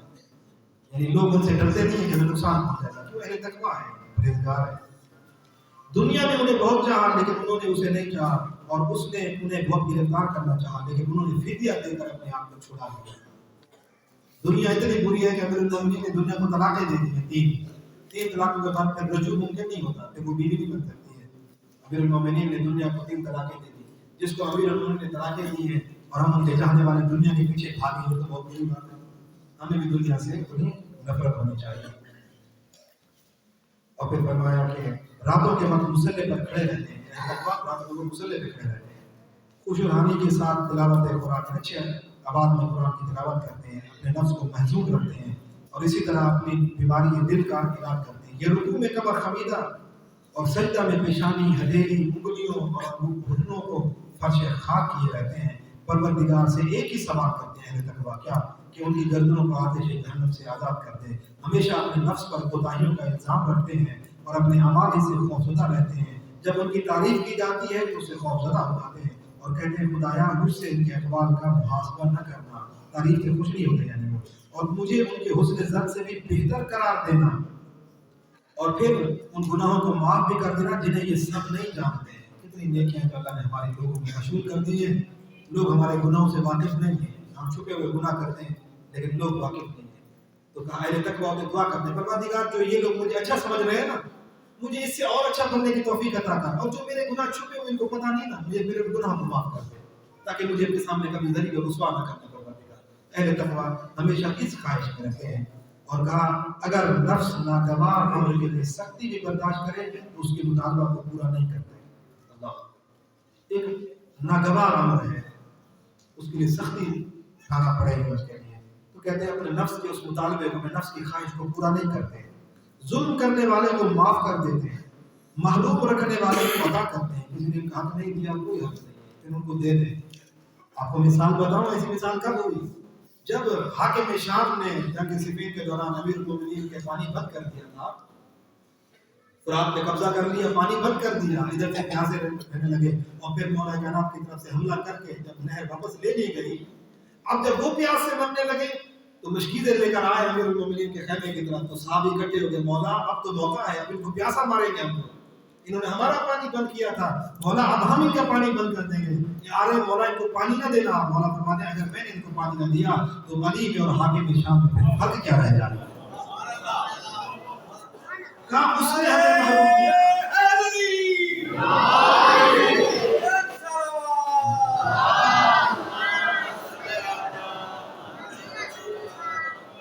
اس نے ہمیں محروم کیا، ہم اسے محروم نہیں کریں گے. پانی خدا کی نعمت ہے، ہر ایک کے لیے، سب انسانوں کے لیے اللہ نے، اللہ کی نعمت ہے. اللہ اکبر. یہ نہیں ہے کہ اس نے مجھے نہیں دیا تو میں کیوں دوں. کہا نہیں، آپ کو کوئی نہ دے لیکن آپ اس کو محروم نہ کرنا. آپ کو محروم کرنا، آپ اس کو دو، آپ عطا کرو. یہ نہیں میں اس کے پاس گیا تھا اس نے میری مدد نہیں کی، میں کیوں کروں اس کی مدد رہے. یہ امیر المومنین کی سیرت نہیں ہے، یہ مولا کائنات کے چاہنے والوں کا کردار نہیں ہے۔ جو نہ دے اس کو بھی عطا کریں، یہ ہمارے معصومین کی سیرت ہے۔ یہیں سے تو انسان کے اندر اہل بیت کی سیرت نظر آئے گی۔ یہ تو خالی نام کے شیعہ بن جائیں گے، کردار میں عمل ہم شیعہ نہیں ہوں گے۔ تو یہ امیر المومنین کا یہ طریقہ کار تھا۔ اور فرمایا، دیکھیں کتنے پیارے جملے، فرمایا قطع رحم کرنے والوں سے تعلقات کرتے، جو بول چال ختم کر دینا پھر بھی یہ تعلق رکھتے ہیں، یہ بول چال ختم نہیں کرتے۔ اور پھر فرمایا کہ لغویات سے دور، یعنی فضول گفتگو نہیں کرتے، لغویات سے دور، نرم کلام ہوتے ہیں، برائیاں ان کی غائب ہوتی ہیں، نیکیاں ان کی حاضر ہوتی ہیں، خیر ان کے پاس آتا ہوا ہے اور شر ان سے جاتا ہے۔ فرمایا زلزلوں میں باوقار، اللہ اکبر، یعنی اگر زلزلے یہ نہیں، مطلب زندگی کے اوپر اگر کوئی زلزلہ آ جائے، حالات خراب ہو جائیں، تو پھر بھی آپ کو روتا ہوا پیٹتا ہوا نظر شکوا نہیں زبان باوقار صبر سے آپ کو نظر آئیں گے۔ یہ نہیں ہے کہ کوئی فوت ہو گیا تو دھاڑے مار رہے، سر پیٹ رہے، کوئی نقصان ہو گیا تو دن رات رو رہے بچوں کی طرح، باوقار نظر آئیں گے۔ اور فرمایا دشواریوں میں صابر، آسانیوں میں شکر گزار، دشمن پر ظلم نہیں کرتے، چاہنے والوں کی خاطر گناہ نہیں کرتے۔ میرا بھائی یہ کہہ رہا ہے مجھ سے گناہ کروائے، بیوی کے کہنے پہ گناہ کر رہے ہیں، بیوی کہے جہاں سے بھی لاؤ مجھے تو دو، بچے تو حرام بھی لے کر لو، دوستوں کے ذریعے آؤ یا فلاں کام نہ کریں، دوست کے کہنے پہ گناہ کرنے جا رہے ہیں، نہ میں اپنوں کی خاطر بھی، اللہ اکبر، چاہنے والوں کی خاطر بھی گناہ نہیں کرتے، ہمسائے کو کبھی نقصان نہیں پہنچاتے ہیں۔ فرمایا ان کا اپنا نفس ہمیشہ رنج میں، خود دکھ میں رہتے ہیں اور لوگ ان کی طرف سے ہمیشہ مطمئن رہتے ہیں، سبحان اللہ۔ اور فرمایا انہوں نے اپنے نفس کو آخرت کے لیے تھکا ڈالا، دنیا کے لیے نہیں تھکاتے، دنیا کما کے نا آخرت کماتے ہیں، عبادت کماتے ہیں، لوگوں کی مدد کرتے ہیں، آخرت کے لیے اپنے نفس کو تھکاتے ہیں۔ یہ اہل تقویٰ کی علامات تھی۔ بس یہ چند گناہ ہیں، میں جلدی سے ان گناہوں کا خدمت میں پیش کرتا چلوں کہ ہمیں آپ کو تقویٰ اس وقت آئے گا جب ہم ان گناہوں کو جانیں گے کہ گناہ کون سے ہیں۔ ابھی کتنے ایسے لوگ ہوں گے ہم میں اور آپ میں جن کو ابھی تک یہ پتہ نہیں ہوگا شریعت نے کتنی چیزیں حرام کرا دی۔ حرام سے بچو، حرام سے بچو، حرام ہے کون کون سے؟ چل آج آپ کے سامنے ہیں، ان کو اپنے پاس محفوظ رکھیے گا، دوسروں کو بتائیے، یہ ان کو پڑھیے اور ان میں رکھیے کون کون سی چیزیں گناہ ہیں۔ سب سے پہلا گناہ ہے یہ خدا بند متعال کی نسبت سے کفر اور شرک، کافر بن جانا یہ گناہ کبیرہ ہے۔ مشرک بننا، کسی کو شریک کرا دینا اللہ کا معاذ اللہ، یہ کیا ہے؟ یہ گناہ کبیرہ ہے، پہلا گناہ۔ دوسرا گناہ ہے خدا بند متعال کی رحمت سے نا امید ہونا، جو خدا کی رحمت سے مایوس ہو جائے یہ گناہ کبیرہ ہے۔ تیسرا گناہ خدا بند متعال کے مکر سے امان، یعنی گناہ گار انسان خود کو عذاب الہی میں سے امان میں سمجھے، اللہ معاف کر دے، نمازیں نہیں پڑھ رہا خدا معاف کر دے گا، ماہ رمضان آیا نافرمانی پہ نافرمانی خدا معاف کر دے گا، بڑا کریم ہے۔ نہیں اللہ کے عذاب سے کیوں اپنے آپ کو امان میں سمجھ رہے ہو؟ اس نے جب جن چیزوں کو حرام کرا دیا وہ چیزیں نہ کرو، یہ اللہ تو بڑا غفور رحیم ہے، بس اسی بنا پہ کبھی نہ نمازیں نہ کسی کے حقوق ظلم، حق کھا گئے لوگوں کا، ظلم پہ ظلم کرتے جا رہے، اللہ تو بڑا غفور رحیم ہے، ساری زندگی صحیح سلامت ہے، حق کچھ تھا لیکن نہ کبھی خدا کی عبادت کی، نمازیں قضا ہے، روزے قضا ہے، حج قضا ہے، دوسری چیزیں خمس بندہ کا نہیں دیا، دوسروں کے حقوق بندے، اللہ بڑا غفور رحیم ہے، کریم ہے، معاف کر دے گا۔ نہیں ایسا نہیں، فرمایا اپنے آپ کو اللہ کی عذاب سے امان میں سمجھنا تو یہ بھی گناہ ہے کبیرہ میں سے ہے۔ چوتھا گناہ جو خدا نے متعال نازل کیا اس کا انکار کرنا، معذرت، کیا نماز ہے، کیا روزہ ہے، کوئی چیزیں نہیں دی، یہ مولویوں کا کام ہے، فلانی چیز نہیں ہے، فلانی چیز نہیں، مولوی کے بنائے ہوئے چیزیں ہیں، ہمیں کیا ضرورت ہے، کوئی ایسی چیز نہیں ہے۔ اللہ کی کسی بات جب اللہ نے چیزیں بنائی ہیں ان کا انکار کر دینا یہ گناہ کبیرہ ہے۔ پانچواں گناہ لوگوں کو خدا کے راستے سے گمراہ کرنا، لوگوں کو خدا کے راستے سے ہٹانا یہ گناہ کبیرہ ہے۔ چھٹا گناہ خودکشی یا جسم پر کوئی اہم ضرر وارد کرنا، مثلا کسی عضو کا ناقص کرنا، یعنی خودکشی کرنا حرام ہے، گناہ کبیرہ ہے، یا اپنے جسم کا کوئی حصہ کاٹ لینا۔ آج کل زمانہ ہے لوگ یہ دنیاوی محبتوں کی خاطر اپنے آپ کو نفس کو تکلیف دیتے ہیں، نقصان پہنچاتے ہیں، کسی کے عشق میں، کسی کی یہ چیزیں حرام ہے، اپنے آپ کو نقصان نہیں پہنچانا ہے، یہ گناہ کبیرہ ہے۔ یہ جو جسم ہے میرے اور آپ کے پاس اللہ تعالیٰ کی طرف سے امانت ہے، یہ جسم اللہ نے ہمیں عطا کیا، اس نے ہم سے کچھ لیا نہیں ہے، میں حقدار نہیں تھا کہ وہ مجھے دنیا میں بھیجتا، نہیں میں نے ایسا کون سا عمل کیا تھا پیدا ہونے سے پہلے کہ اللہ پہ واجب تھا کہ وہ مجھے دنیا میں بھیجتا، نہیں اس نے ہمارے اوپر مہربانی کی، لطف کیا، اس نے ہمیں وجود عطا کیا، اور جب اللہ نے ہمیں وجود عطا کیا تو یہ وجود اس کا ہمارے پاس امانت ہے، اس وجود کو نقصان نہیں دینا ہے۔ خودکشی کرنا، اپنے کسی عضو کو ضائع کرنا، اپنا خون نکالنا، ان دنیاوی چیزوں کے لیے یہ جائز نہیں، ان کو حرام قرار دیا گیا ہے، یہ گناہ کبیرہ ہے۔ ساتواں گناہ جو ہے جھوٹ ہے، جھوٹ بولنا گناہ کبیرہ ہے۔ میں نے کل بھی عرض کیا تھا کہ مذاق میں بھی جھوٹ نہیں بولنا، اپریل فول آتا ہے لوگ جھوٹ بولنا شروع کر دیں گے، جی یہ اپریل میں تو جھوٹ بولنا جائز ہو جاتا ہے، نہیں معاذ اللہ جھوٹ کبھی بھی جائز نہیں ہوتا، جھوٹ حرام ہے۔ اور قرآن میں ہے کہ جو نبی کی حدیث بھی ہے کہ جو حرام ہے شریعت کا وہ قیامت تک حرام رہے گا، جو حلال ہے قیامت تک حلال رہے گا۔ جھوٹ کسی حالت میں بھی چند اگر بہت اہم جان کا خطرہ ہو، عزت کا خطرہ ہو، پھر جھوٹ میں عام طور پہ جھوٹ بولنا جائز نہیں، بالکل حرام ہے۔ جھوٹ سے رزق بھی تنگ ہوتا ہے، جھوٹ بولنے سے انسان اللہ تعالیٰ سے بھی دور ہوتا ہے، معصومیت سے دور ہو جاتا ہے۔ جھوٹ کے بہت برے اثرات ہیں۔ کہا کہ معاذ اللہ جس نے ایک مرتبہ جھوٹ بولا اس نے کعبے میں معاذ اللہ گناہ کی وجہ سے کعبے میں کسی نے زنا کیا ہو معاذ اللہ، اور زنا بھی الیاذ باللہ الیاذ باللہ الیاذ باللہ، جو حدیث میں کبھی بیان نہ کرتا، الیاذ باللہ ثم الیاذ باللہ، کہا کہ جھوٹ جو بولتا ہے وہ کعبے میں زنا، اور وہ بھی معاذ اللہ اپنی ماں کے ساتھ زنا کرنے کے بعد، الیاذ باللہ، خدا نہ کرے، اللہ تعالیٰ معاف کرے ہم لوگوں کو جھوٹوں سے، خدا کا پناہ دے، خدا ہمیں جھوٹ سے بچائے۔ یہ اتنا سخت گناہ ہے جھوٹ بولنا، جھوٹ سے نفرت کریں، جھوٹ سے بالکل نفرت ہونی چاہیے۔ یہ کتنا گناہ ہو گیا جی، 7 گناہ۔ 8واں گناہ ہے گناہ کبیرہ، مسلمان اور اس شخص کا قتل کرنا جس کا خون محترم ہے، اور اسی طرح ان کو مارنا، زخمی کرنا وغیرہ، یعنی کسی کا قتل کرنا یہ گناہ ہے کبیرہ ہے۔ 9واں گناہ جنین ثابت کرنا، یعنی دیکھیں آج کل لوگ بچہ گرا دیتے ہیں، ایک بچہ گرانا حرام ہے، جو ڈاکٹر گرا رہا ہے اس کے اوپر بھی دیت ہے، وہ انسان سمجھے ایک انسان کا قتل کر رہا ہے، انسان کا قتل کیا اس نے۔ بچہ گرانا بالکل حرام ہے، اس پہ توجہ رکھیے۔ الیاذ باللہ، خدا نہ خواستہ حرام کا بھی بچہ ہو گیا، اس کو بھی گرانا حرام ہے، اس کو مارنا قتل کرنے کے برابر ہے۔ اگر پیٹ میں بچہ ہو گیا، پتہ چل گیا کہ بچہ ہے، ماں باپ ابھی ضرورت نہیں تھی ہمیں، اب کیا کریں، ڈاکٹر کے پاس چلے جاتے ہیں، الیاذ باللہ بچہ گرا دیا، یہ جائز نہیں، حرام ہے بچے گرانا، بالکل گناہ ہے۔ ہاں بعض کا شادی شدہ حضرات ہوتے ہیں کہتے ہیں جی ہم وقفہ کرنا چاہیں، وہ جائز ہے شریعت میں، وقفہ کرنے میں کوئی حد نہیں ہے، لیکن بالکل بند کرا دینا ہمیشہ کے لیے یہ جائز نہیں، اسلام اس کو اجازت نہیں دیتا۔ بچے کے لیے بالکل بند کرا دینا کہ آئندہ ہو ہی نہ، یہ جائز نہیں۔ ہاں عورت کی اگر اس کو خطرہ ہے، جان کو خطرہ آئندہ کے لیے احتیاط ہے، تو شادی شدہ افراد کے لیے مسئلہ بیان کر رہا ہوں، اور اس کو توجہ پہ سنیے کہ وقفے کے لیے کوئی بھی چیز استعمال کی جا سکتی ہے، علماء نے اس کی اجازت دی ہے، وقفہ کرنا کوئی حرج نہیں۔ لیکن اگر بچہ ہو گیا، علماء کہتے ہیں اگر ایک دن کا بھی رتبہ ٹھہر گیا، ایک دن کوئی بچہ بھی، اس کو بھی ضائع کرنا حرام ہے، ماں باپ کے لیے جائز نہیں۔ اگر کوئی ضائع کرے گا تو قتل کرنے کے برابر ہو جائے گا۔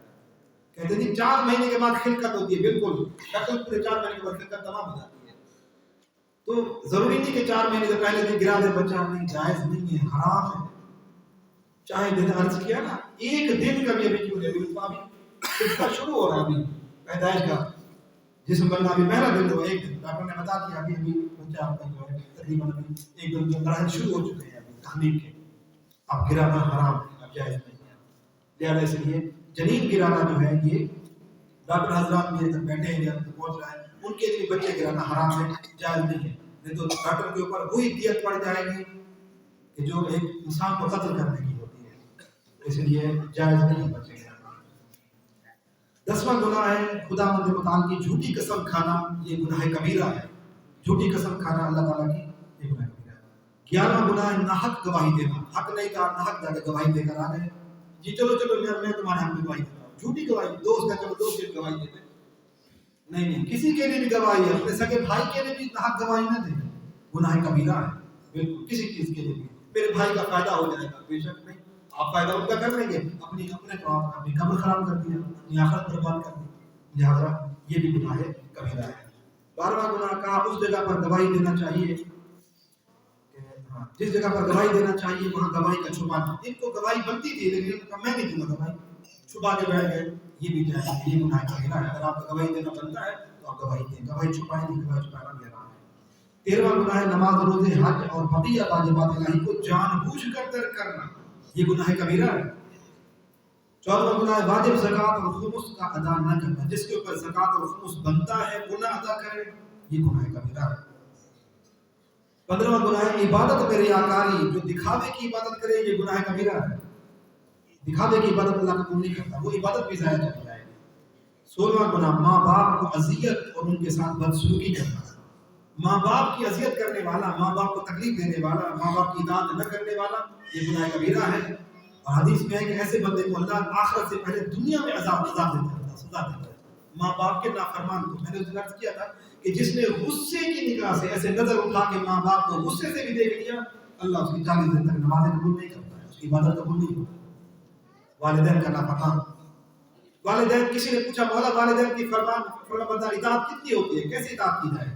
فرمایا والدین کی اطاعت یہ ہے کہ اگر تمہارے والدین بیٹھے ہیں، اگر ان کو کوئی چیز کی ضرورت ہو، اس سے پہلے کہ وہ تم سے مانگیں، لفظ زبان پہ نہ آئے، ان کی ضرورت کو تم محسوس کرو، ان کی ضرورت مانگنے سے پہلے ان کی ضرورت کو پورا کر دو، یہ اطاعت والدین۔ یہ نہیں ہے کہ باپ بیچارہ ایک ہفتہ دوڑتا رہے، بیٹا میری دوائیاں ختم ہو گئی، لا کے دو، آج لا کے دو، کل نہیں، یہ اطاعت نہیں ہے۔ آپ کو بتانا چاہیے اس وقت میرے بابا کے کھانے کا وقت ہے، اس وقت ان کو دوائیوں کی ضرورت ہے۔ آپ یہ نہیں بیچارہ باپ اپنی ضرورت کی چیزوں کے لیے آپ کے لیے دوڑتا رہے اور ڈرے کہ بیٹے کو کیسے کہوں، مجھے ڈانٹ دے گا، نہیں ماننا، یہ والدین کی اطاعت نہیں۔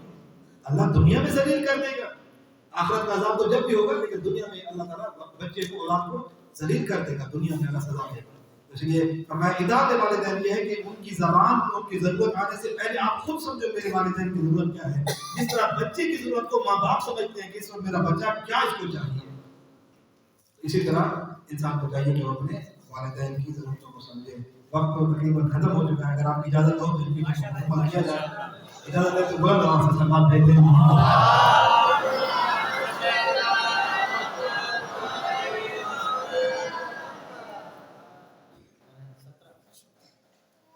اس کے بعد 17واں گناہ قطع رحمی، رشتہ داروں سے تعلق ختم کر دینا، دوستوں سے تعلق ختم کر دینا۔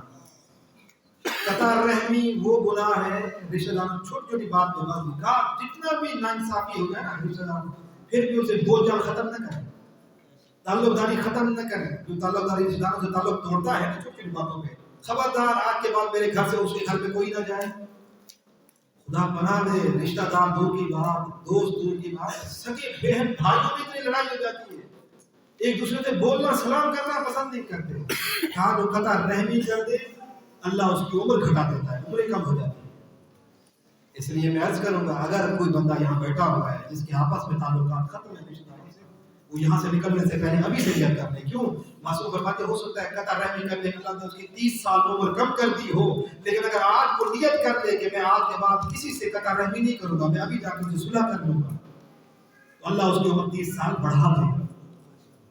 معصوم فرما رہے، امام فرما رہے، تو اسی لیے قطع رحمی نہ کریں، تعلق جوڑیں دوسرے کے ساتھ۔ ہو سکتا ہے سامنے والا لوگ کہتے ہیں وہ ہم سے نہیں رکھنا چاہتے ہیں، امام فرماتے ہیں لیکن آپ رکھیں، آپ نیت کر دیتے ہیں۔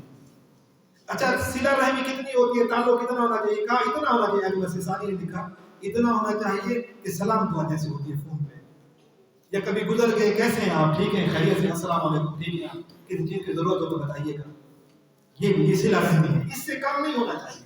اگر اس سے بھی کم ہو گیا تو پھر وہ قطع رحمی ہو جاتی ہے، اور پھر اس سے اللہ تعالیٰ رزق بھی کم کر دیتا ہے، وہ قطع رحمی کرتے اس کا رزق اللہ گھٹا دیتا ہے۔ بے شک کماتا رہے لیکن اس کا رزق کبھی پورا نہیں ہوتا، اس کا لڑائی جھگڑے کرنے والے کا رزق کبھی پورا نہیں ہوتا، اور اللہ اس کی عمر بھی گھٹا دیتا ہے۔ یہ گناہ کبیرہ ہے۔ 18واں گناہ جو ہے گناہ کبیرہ حرام لاو نام میں مشغول ہونا، جیسے غنا اور لاو نام آمیز میوزک جو ہوتا ہے، یہ گانے وغیرہ سننا، حرام میوزک جو ہے۔ کل مجھ سے سوال کر رہا تھا کہ یہ جو قصیدے وغیرہ ہمارے علماء نے منع کیا ہے، گانے کی طرزوں پہ جو قصیدے بنائے جاتے ہیں ان کو نہیں سننا چاہیے، ان سے تھوڑا پرہیز کرنا چاہیے ان چیزوں سے۔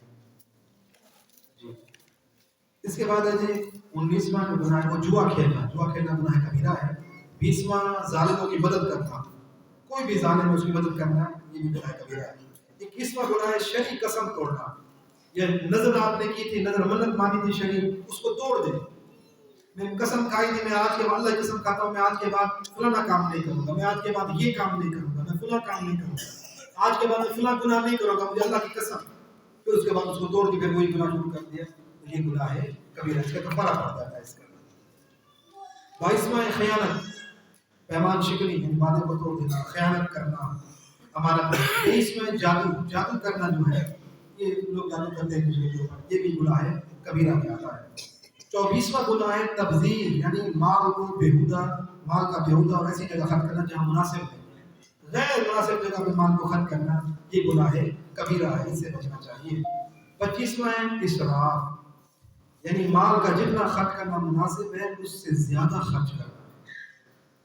ہر شادی میں نیا سوٹ ہونا چاہیے، کیا ہمارا اسٹیٹس ایسا ہے، یہ ہونا چاہیے، ہونا چاہیے۔ اضافی چیزیں 10 سوٹ پڑے ہوئے ہیں گھر میں، ایک اور خرید دیا، ایک موبائل ہے دوسرا اور بھی ہونا چاہیے۔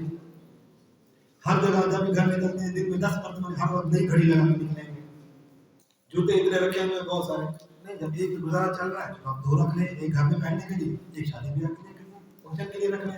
اب زیادہ خریدنے کی جو بے جا استعمال جو ہے یہ اسراف میں آئے گا، اس کو احتیاط کریں۔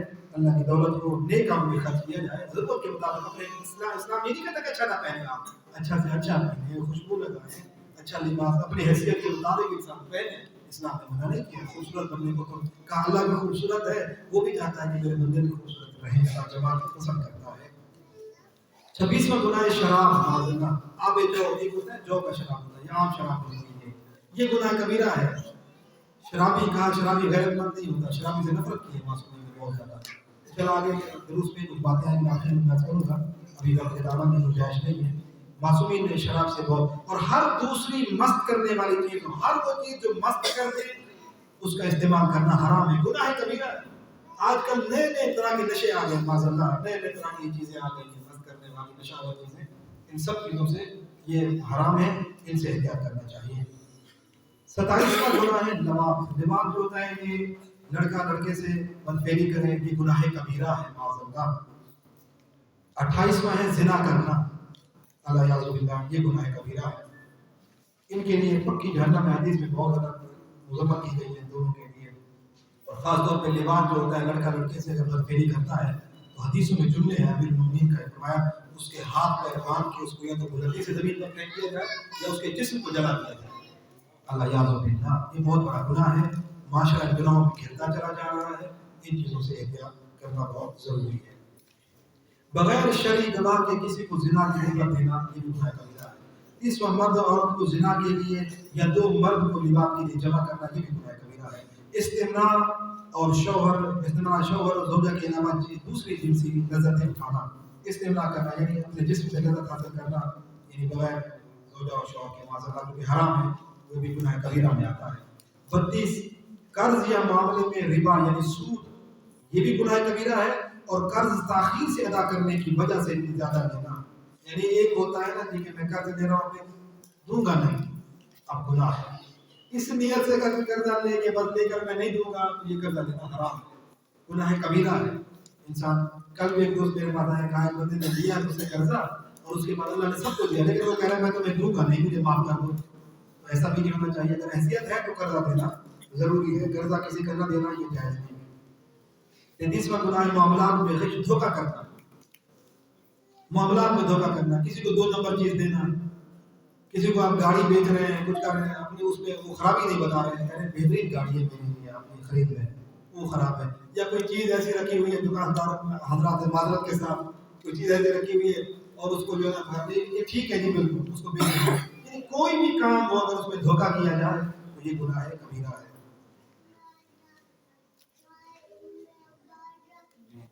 34واں مال حرام کی اجرت کھانا، جیسے شراب اور دوسری مست کرنے والی چیزوں کی قیمت، زناکار عورت کی اجرت، گانا گانے والے شخص کی اجرت جو حرام گانا گاتا ہے، گانا گانے والے ہمیں بہت دیکھا، اللہ کا بڑا کام ہے، میرے گانے اب ہٹ جا رہے ہیں بہت زیادہ، یہ دیکھیں نا یہ دنیا کی معیار ہے، دنیا میں مسلمان ہو کے ایسی باتیں کرتے ہیں، گانا گانے والا جو اس کی اجرت حرام ہے، اس کی اجرت جو ہے، اس لیے ایسے شخص سے پرہیز کرنا چاہیے۔ 35واں چوری کرنا گناہ کبیرہ ہے۔ 36واں وہ رشوت جو قاضی یعنی جج حضرات حکم فیصلہ دینے کے لیے پیسہ لیتے ہیں، یہ گناہ کبیرہ ہے، یہ رشوت ہے، اس کو شریعت میں رشوت کہا گیا اور گناہ کبیرہ ہے۔ 37واں گناہ یتیم کے مال میں ظلم اور ناحق طور پر تصرف، یتیم کا مال کھا جانا، چچا ہے بھتیجے یتیم ہو تو ان کا مال کھانا ہے، ان کی زمینوں پہ لوٹ مار مچائی ہوئی ہے، تو یہ کیا ہے؟ گناہ کبیرہ ہے۔ 38واں گناہ ہے حرام گوشت اور مردار کا گوشت کھانا، یہ بھی جو ہے سور کا گوشت کھانا، معاذ اللہ، یا جو مچھلی چھلکے والی مچھلی ہوتی ہے یہ ہمارے مذہب میں جائز ہے، لیکن جس کے اوپر چھلکا نہ ہو وہ مچھلی حرام ہے، اس پہ احتیاط کریں، اس کو نہ کھایا جائے۔ اسی طرح بہت سی حرام چیزیں ہیں ان کو کھانا جو ہے شریعت میں حرام ہے۔ کم فروشی، یعنی انسان بیچنے میں چیزوں میں یعنی بہت احتیاط سے کام نہ لے، یہ بھی جو ہے گناہ کبیرہ ہے۔ 40واں گناہ ہے دوسروں کے مال کو غصب کرنا اور بغیر اس کی رضا کے اس میں تصرف کرنا۔ کسی کی کوئی چیز اٹھا کے پہن کے چلیں گے، جوتا پڑا ہوا اٹھا کے پہن کے چلیں گے، بتائیں اچھا میں ایک مسئلہ بیان کرتا ہوں کہ جوتے باہر پڑے ہوتے ہیں نا، ان کے اوپر جوتوں کے اوپر پیر رکھنا جائز نہیں ہے شرع۔ لوگ ایسا کرتے ہیں اپنا جوتا ایک کونے کو اتارتے ہیں، پھر دوسروں کے جوتوں کو پیر رکھ کے جاتے ہیں اندر۔ اپنا آپ کو پسند نہیں ہے کہ ہمارے جوتے اپنا جوتا ایک کونے کو اتاریں گے دور جا کے تاکہ وہاں پیر نہ آئے، اور خود زمین پہ پہن کے پھر دوسروں کے جوتوں کے اوپر پیر رکھ کے پھر اندر مسجد میں آئیں گے یا مجلس علم ہمارا نام جاتے ہیں۔ کسی کے جوتے کے اوپر پیر رکھنا چاہے وہ آپ ننگے پیری کیوں نہ ہو، آپ کے لیے پیر رکھنا حرام ہے۔ اب اگر جوتے راستے پڑے تو آہستہ آہستہ جوتوں جگہ بنائیں پیروں سے، آرام سے ایسی جگہ پہ رکھیں کہ جہاں پہ یہ شرعی مسئلہ ہے، احتیاط کریں۔ ایسا نہ ہو کہ ہم گناہ کرتے رہیں، مسجد میں جائیں تو جوتے راستے میں پڑے ہوئے ہیں تو پہلے جگہ بنائیں آرام سے پیروں سے۔ ایسا بھی نہیں ایسا پیر مارے کسی کا جوتا ادھر ہو کسی کا ادھر ہو، ایسا بھی نہیں کرنا کہ نہیں جی کیا کریں، نہیں آرام سے۔ یعنی یہ مسلمان کا مال ہے، مسلمان کا ایک مال ہے، کہ مسلمان کا مال بھی محترم ہوتا ہے۔ لہٰذا اپنے جوتے کی حفاظت کریں، دوسرے کی بھی کرنی ہے، لہٰذا یہ شرعی مسئلہ اپنے ذہنوں میں بٹھا لیں۔ سب ایک ترتیب سے رکھے نا، بڑے تو سارے سامنے ہوتے ہیں، پھر آدمی کہاں جائے، پھر بھی تھوڑی احتیاط کریں۔ جو جوتے احتیاط سے نزدیک رکھے، دروازہ بھرا ہوا ہے جوتوں کا۔ جی تھوڑی احتیاط کریے، تھوڑی راستہ بنا دینا جو اچھی بات ہے، لیکن پھر علماء نے لکھا اگر بہت مجبوری ہے کہ آپ تھوڑی سی جگہ ایک ہوتا ہے نا، انسان تھوڑا سا انگلیوں کے ذریعے جگہ بنا لیتا ہے، انگلی کی جگہ بھی بن جائے نا، پھر بھی آپ کے لیے بنانا ضروری ہے۔ تھوڑا سا جو ادھر کر لیا، انگلیوں کی جگہ بن گئی، آپ اوپر گزر گئے، یہ بھی صحیح ہے۔ لیکن اگر انتہائی مجبوری ہے، کوئی راستہ ہی نہیں ہے، پھر علماء کہتے ہیں کوئی حرج نہیں، پھر آپ گزر جائیں اوپر سے، کوئی مسئلہ نہیں ہے، لیکن پہلے جگہ بنانا ہے۔ پر کسی کے مال کو استعمال نہیں کرنا ہے، وہ حرام ہے۔ اس کے بعد ہے جی 41واں گناہ ہے مومنین کے درمیان گناہ اور فحشاء کو شائع کرنا، یعنی گناہ چیزوں کو، جو چیزیں حرام ہیں، آؤ تمہیں مووی دکھاؤں، یہ بھی گناہ ہے، یا ہوٹل کے اوپر مووی لگا کے بیٹھے آؤ سب دیکھے، ٹکٹ لگی ہوئی، یہ گناہ کو عام کرنا یہ حرام ہے۔ خود بھی گناہ کرے، دوسروں کو بھی گناہ کروائے، یہ گناہ کروانا، گناہ کو عام کرنا گناہ کبیرہ ہے۔ 42واں گناہ احتیاط واجب کی پر وعدہ کی مخالفت کرنا، یہ بھی گناہ ہے۔ چغل خوری کرنا جو مومنین میں تفرقہ کا باعث ہو، یہ بھی گناہ کبیرہ ہے۔ 44واں گناہ ہے کہ حسد اگر قول یا عمل سے یا اس کے اثر کا اظہار کرے، اور اثر کا اظہار کیے بغیر حرام نہیں ہے، کہ یہ بری صفت دل میں حسد کرتا ہے، کبھی عمل سے ظاہر حسد عمل ہوتا ہے کہ ظاہری طور پہ بھی نفرت کرنا پھر حسد کی وجہ سے، کسی سے جلنا کسی سے، یہ گناہ ہے کبیرہ ہے۔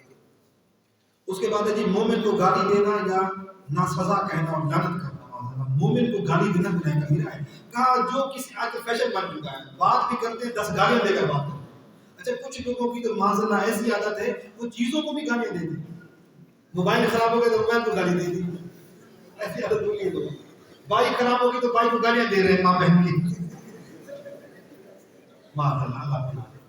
کہا جو بندہ کسی کو گالی دے گا، ایک گالی کے بدلے اللہ قبر میں اس کے لیے ایک بچھو تیار کرے گا، پھر جب اس کو قبر میں اتارا جائے گا، اس کی وہ گالیاں جو وہ دنیا میں دوسرے مومنین کو بکتا تھا گالیاں، وہ گالیاں اس کی بچھو بن کے قبر میں رہیں گے، اس کے لیے کالے بچھو جو اس کے انتظار کریں گے۔ لہذا زبان کو پاک رکھنا چاہیے، زبان سے کسی کو گالی نہ دے، گالی دینا بہت بڑا گناہ ہے، کبیرہ ہے۔ معصوم فرماتے ہیں جو ہمارا شیعہ ہے مومن کبھی گالی دینے والا نہیں ہوتا، اس لحاظ سے گالی سے پرہیز کریں۔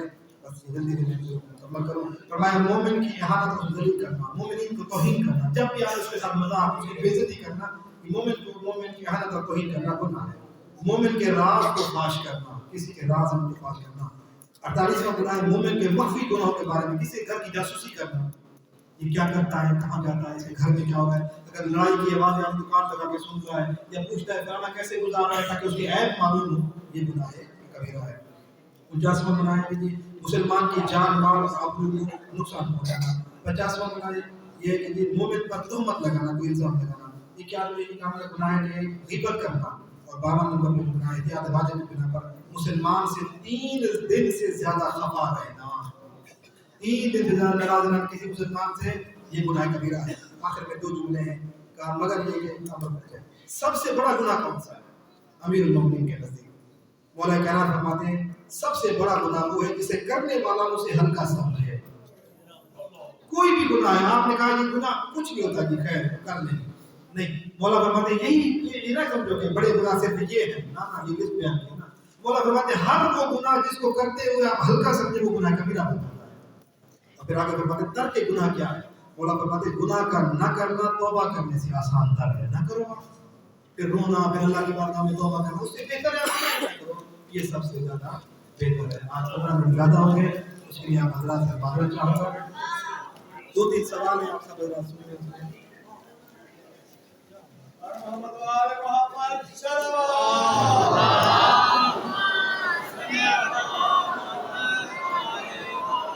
ادھر تشریف رکھیں. 2-3 سوال ہیں، اس کے بعد دعا کرتے ہیں. ایک سوال یہ ہے کہ کالج میں کلاس میں لڑکے اور لڑکیاں ایک ساتھ ہوتے ہیں، کس حد تک وہ ایک دوسرے سے بات کر سکتے ہیں؟ ایک ساتھ پڑھنے میں کوئی حرج نہیں ہے، لیکن اسلامی حدود مثلا لڑکیوں کی کرسیاں ایک طرف ہو، لڑکوں کی ایک طرف، ایک ساتھ مخلوط ہو کے نہ بیٹھے، اتنی اجازت ہے. اور پھر لڑکے لڑکیاں آپس میں زیادہ بات نہ کریں. پین مانگنا ہے، کاپی مانگنی ہے، کوئی ورقہ مانگنا ہے، اتنی بات یہ اسلام کی ضرورت ہے. اس سے ہنسنا جائز نہیں ہے ایک دوسرے کے ساتھ، ہنسی فری ہونا جس کو بولتے ہیں یہ جائز نہیں. اسی طرح چیٹ کر رہے ہیں آپ واٹس ایپ پہ، ہنسا رہے ہیں ایک دوسرے کو، نکتے بازی ہو رہی ہے غیر محرم کے ساتھ، یہ جائز نہیں ہے، حرام ہے. نامحرم کے ساتھ ہنسی مذاق کرنا، چاہے وہ چیٹ کے ذریعے سے ہو یا سامنے آمنے سامنے بیٹھ کے بات کرنا، علماء کے نزدیک یا اسلامی باقی علماء کے نزدیک ایسی گفتگو نامحرم کے ساتھ حرام ہے. لہذا شرعی حدود کا خیال رکھا جائے تو کالج کے ساتھ پڑھنے میں کوئی حرج نہیں ہے. دوسرا سوال ہے کہ ٹی وی اور موبائل پر ڈرامے میں نامحرم مرد کو دیکھنے کے بارے میں کیا حکم ہے؟ بالکل نامحرم مرد کو، نامحرم عورت کو اگر لذت کی نگاہ سے دیکھا جائے تو حرام. عورتوں کے لیے اگر ایسے دیکھ رہی ہیں ڈرامہ، اس میں گانے نہیں ہیں، دوسرے واحیاتی نہیں ہیں، لیکن اگر جو ہی لذت کی قصد سے دیکھا جائے گا چاہے وہ مرد یا عورت دیکھنے کے لیے حرام ہے. ان چیزوں سے احتیاط کرنا چاہیے. ایک سوال ہے کہ تکلیف کے بغیر انجام دیے ہوئے اعمال کی شکل سے کیا ہے حکومت کا نظام سود پر ہے، تو لوگ کس طرح سود سے اپنے آپ کو بچائیں اور ملازمت کے کام پر ٹھیک ہے. فرض ان چیزوں میں تکلیف بہت ضروری ہے. کسی بھی مرجع مجتہد کی تکلیف کریں آپ، ہر شخص بغیر تکلیف کے اعمال صحیح نہیں ہے، کیونکہ ہمیں کسی نہ کسی عالم کے فتویٰ پر عمل کرنا ہے. کیونکہ اس وقت ہمارے سرکار امام زمانہ جل اللہ فرجہ شریف اور حکم خدا ہماری آنکھوں سے اوجھل ہے، لیکن ہم کس سے دین معلوم کریں؟ علماء سے معلوم کرنا ہے. اس لیے تکلیف بہت ضروری ہے. کسی نہ کسی تکلیف کا لفظ بعض لوگوں کو چڑے میں تکلیف کا استعمال نہ کروں، یعنی کسی نہ کسی مجتہد سے مسئلہ پوچھیں، کسی نہ کسی عالم کی اس سے مسئلہ پوچھ کے مسائل کو دریافت کر کے ان پہ عمل کرنا یہ ضروری ہے. یقیناً اس میں کوئی شک نہیں ہے کہ ہمارے ملک کا نظام جو ہے وہ سودی ہے، بہت زیادہ سودی معاملے میں آپ کوشش کریں کہ اسی لیے آیت اللہ سیستانی بھی کہتے ہیں اگر بینک میں کوئی کاروبار کا ملازمت کرنا چاہ رہا ہے تو وہ کہتے ہیں کہ خاص طور پہ وہ جو کیشیئر بیٹھا ہوتا ہے جو سود کے پیسے دیتا ہے لیتا ہے، وہ نوکری حرام ہے. اگر آپ اس پہ جو ہے باقی نوکری بینک میں کرنا چاہتے ہیں تو کوئی حق نہیں ہے. آپ سیکیورٹی میں چلے جائیں، بینک میں کوئی اور شعبے بھی ہوتے ہیں، کرانٹ اکاؤنٹ والے دوسرے بہت سے ہوتے ہیں، ان میں کرنا جائز ہے. لیکن جو سود کا ایک شعبہ ہوتا ہے بینک کے اندر، اس پہ نوکری کرنا حرام ہے، وہ آپ نوکری نہ کریں، وہ جائز نہیں ہے.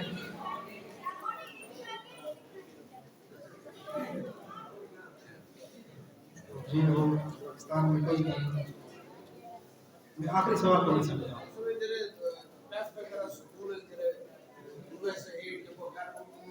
ہاں ایڈ کا کوئی مسئلہ نہیں ہے، کہیں سے ایڈ آ رہی ہے کوئی مسئلہ نہیں ہے، چاہے وہ غیر مسلم بھی دے رہا ہے چاہے کافر دے رہا ہے، آپ لے لیں کوئی مسئلہ نہیں ہے. لیکن یہ ہے کہ ہم اس میں اپنے دین کی حفاظت کریں. یہ نہیں ہے کہ ان کے کہنے پہ پھر وہ ہمیں ایڈ بھی دے رہے ہیں، پیسہ بھی دے رہے ہیں، پھر ہم ان کے کہنے پہ جو حرام ہوتا ہے ہم سے کروائیں یہ جلدی پھر آپ ان سے ایڈ لینا آتی ہے، یہ حرام ہے.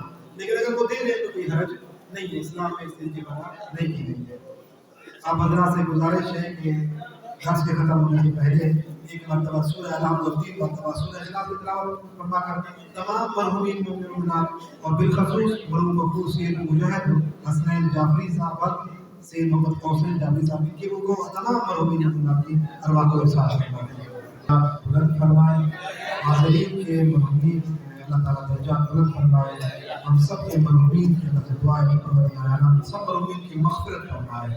علماء کرام، مراجع اعظام، خدمت گزاران دین، ملت یشودا پشاور اور ملت جعفریہ کے جتنے بھی شہداء ہیں اللہ تعالیٰ ان سب کے درجات بلند فرمائے، اللہ تعالیٰ ان سب کی قبروں کو روشن فرمائے۔ دعا ہے کہ پروردگار عالم محمد و آل محمد کے واسطہ پروردگار ہم سب کی اس عبادت کو اپنی بارگاہ میں قبول فرما، ہمیں معصومین کے فرامین بخصوص امیر المومنین کے فرامین پڑھنے سمجھنے ان پر عمل کرنے کی توفیق عطا فرما۔